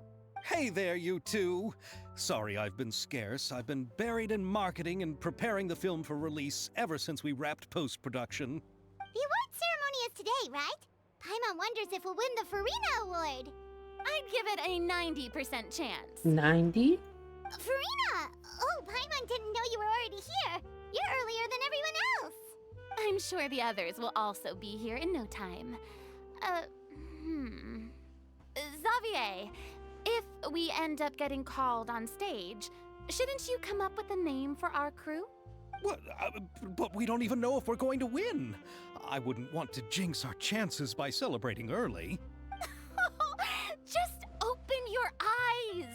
Surely you've seen the audience's reactions to our film. We've had nothing but critical acclaim. You've also had conversations with the Opera House's operating staff, right? Didn't they want to increase the number of showings? With the mora you've made from the box office, you can now open your very own film company. But that's all credit to my amazing crew. You've all helped to make this a reality, so I can't be the only one asked to come up with a name. Well, give it some thought. I'm sure the crew will respect your choice. All right, but before that, Traveler and Paimon, could I trouble you to quickly pay a visit to the Fortress of Meripede? Why? Huh? But shouldn't we stay for the award ceremony? I wanted to ask you two to invite Chevreuse to join us at the ceremony. She's one of the lead roles, after all. Oh. I haven't been able to find her recently, so I haven't had the chance to invite her personally.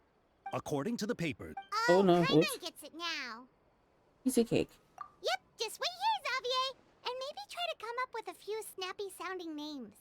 All right, then I'll leave you to it. I'll surprisingly be like, hey, it's me. Here, let's see what these two are talking about before I leave. Will we really win an award? Trust me. When have I ever been wrong about something like this?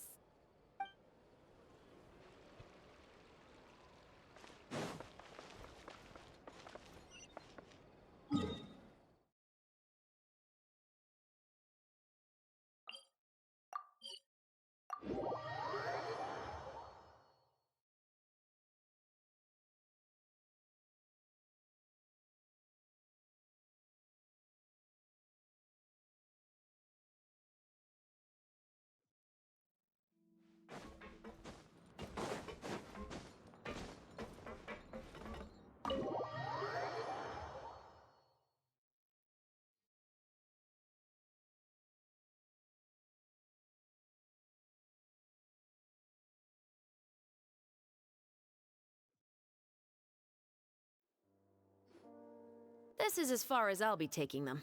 I'll leave the 3 of them to you now.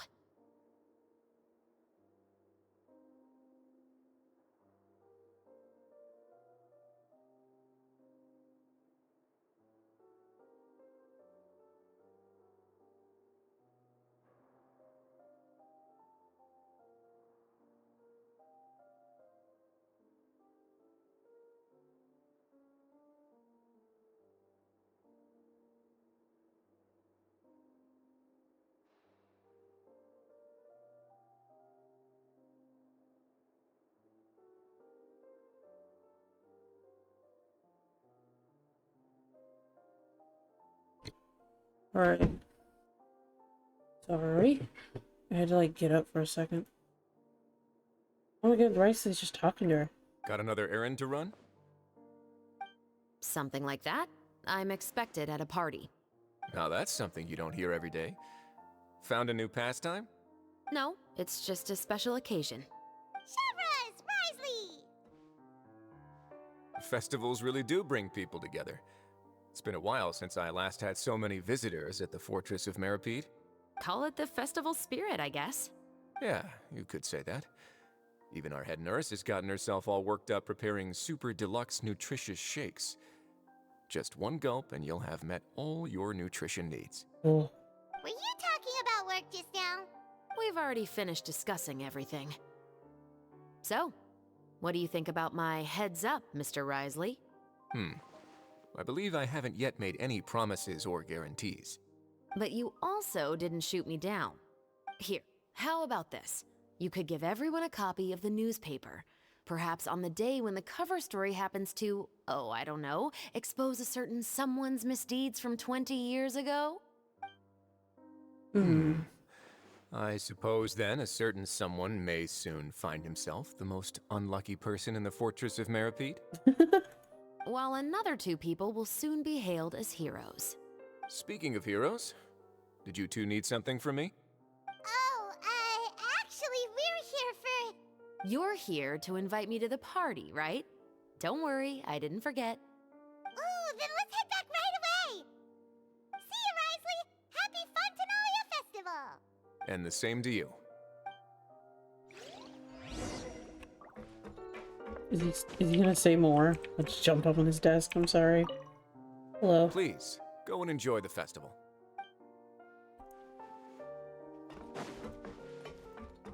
Alright, we have to return to the festival. Really just came there to go pick her up and that was it. And out! Quick adventure.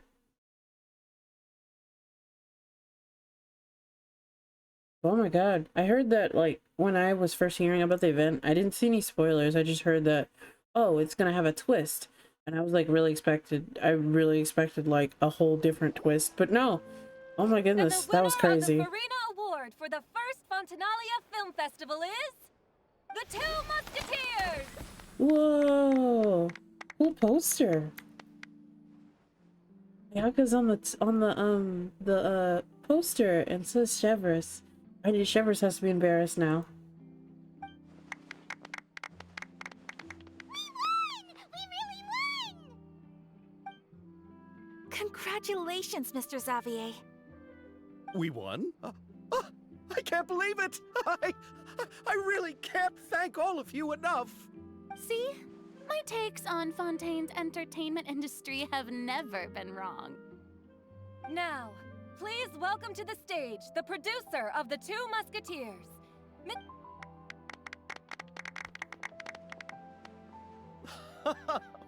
Thank you. Thank you all so much for your recognition and support. While I'm up here, I would love to give special thanks to... Time really flies, huh? It certainly feels that way. It feels like it was only yesterday when you were teaching me to hold a musket. Will you come back to Fontaine again? Of course! I'm very fond of this city. There are so many novel and interesting things that it's been hard to keep track of them all. But how about you? Would you be interested in visiting Inazuma? I can't say the thought has crossed my mind before, but I'd be willing to consider it now. Oh. I will be eagerly awaiting your visit. It would be wonderful if you could visit my home and enjoy a taste of our tea and desserts. Yeah, let's keep in touch. Did you accomplish all you came here for? Yes. And you should visit Inazuma again sometime. How has Ogura and her business been? To my knowledge, she's doing quite well. Tell her I said hi. I certainly will. I heard the thunderstorm has stopped. Oh yeah, the whole big thunderstorm in Inazuma. Yes, and the war has also been brought to an end. Peace and prosperity has returned to the islands. I quite like the sound of that. Perfect for hanging textiles out to dry. I'd like to offer my thanks again to the entire cast and crew. Without you, I would have never completed this film, much less had the opportunity to be standing on this stage. With the support of my entire crew, I would like to officially announce our film company, Musketeer Pictures! Musketeer Pictures, that's a cute. Woohoo! That has a really nice ring to it. Then in that case, let's please welcome all the members of Musketeer Pictures onto the stage for a commemorative photo. Oh, Paimon didn't know we'd also be taking pictures. Director Farina, I believe you are the most deserving person to raise this trophy. Huh? No. There's no need. It's so embarrassing. It's an honor the director deserves. Yes, I agree. I can't think of anyone better for the honor. Just accept that you're not getting out of this. Ready, everyone? 3, 2, 1. Musketeer Pictures! Oh my god, I'm talking. Oh, cute.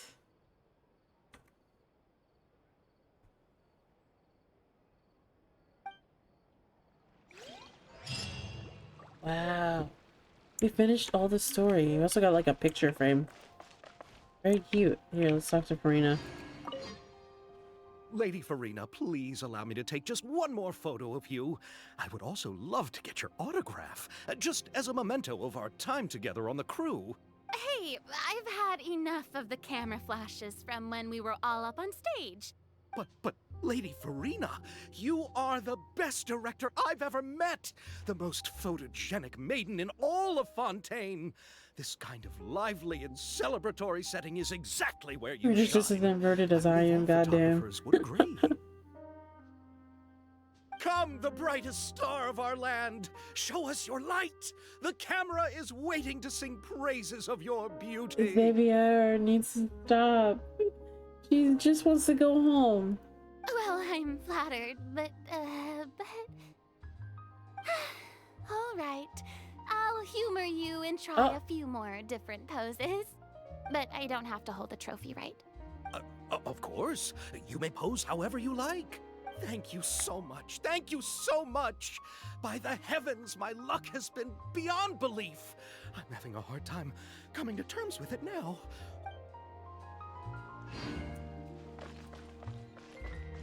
All these people here. Oh look, Chevreuse and Yoimiya.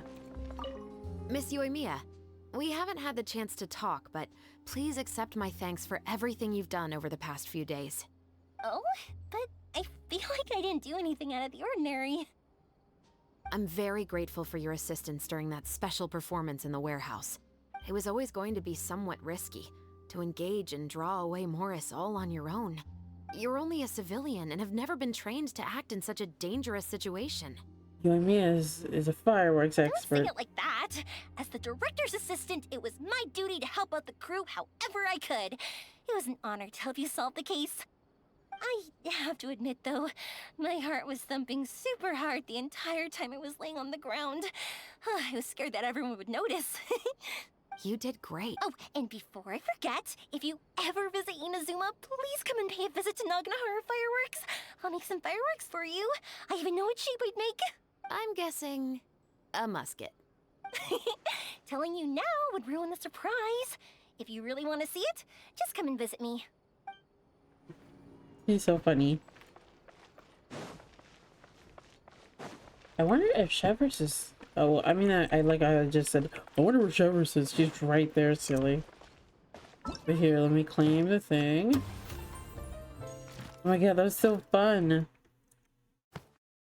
Unfortunately, I don't have enough time to do like the rest of these. I'm literally only like 2 more, but yeah, unfortunately I don't have enough time.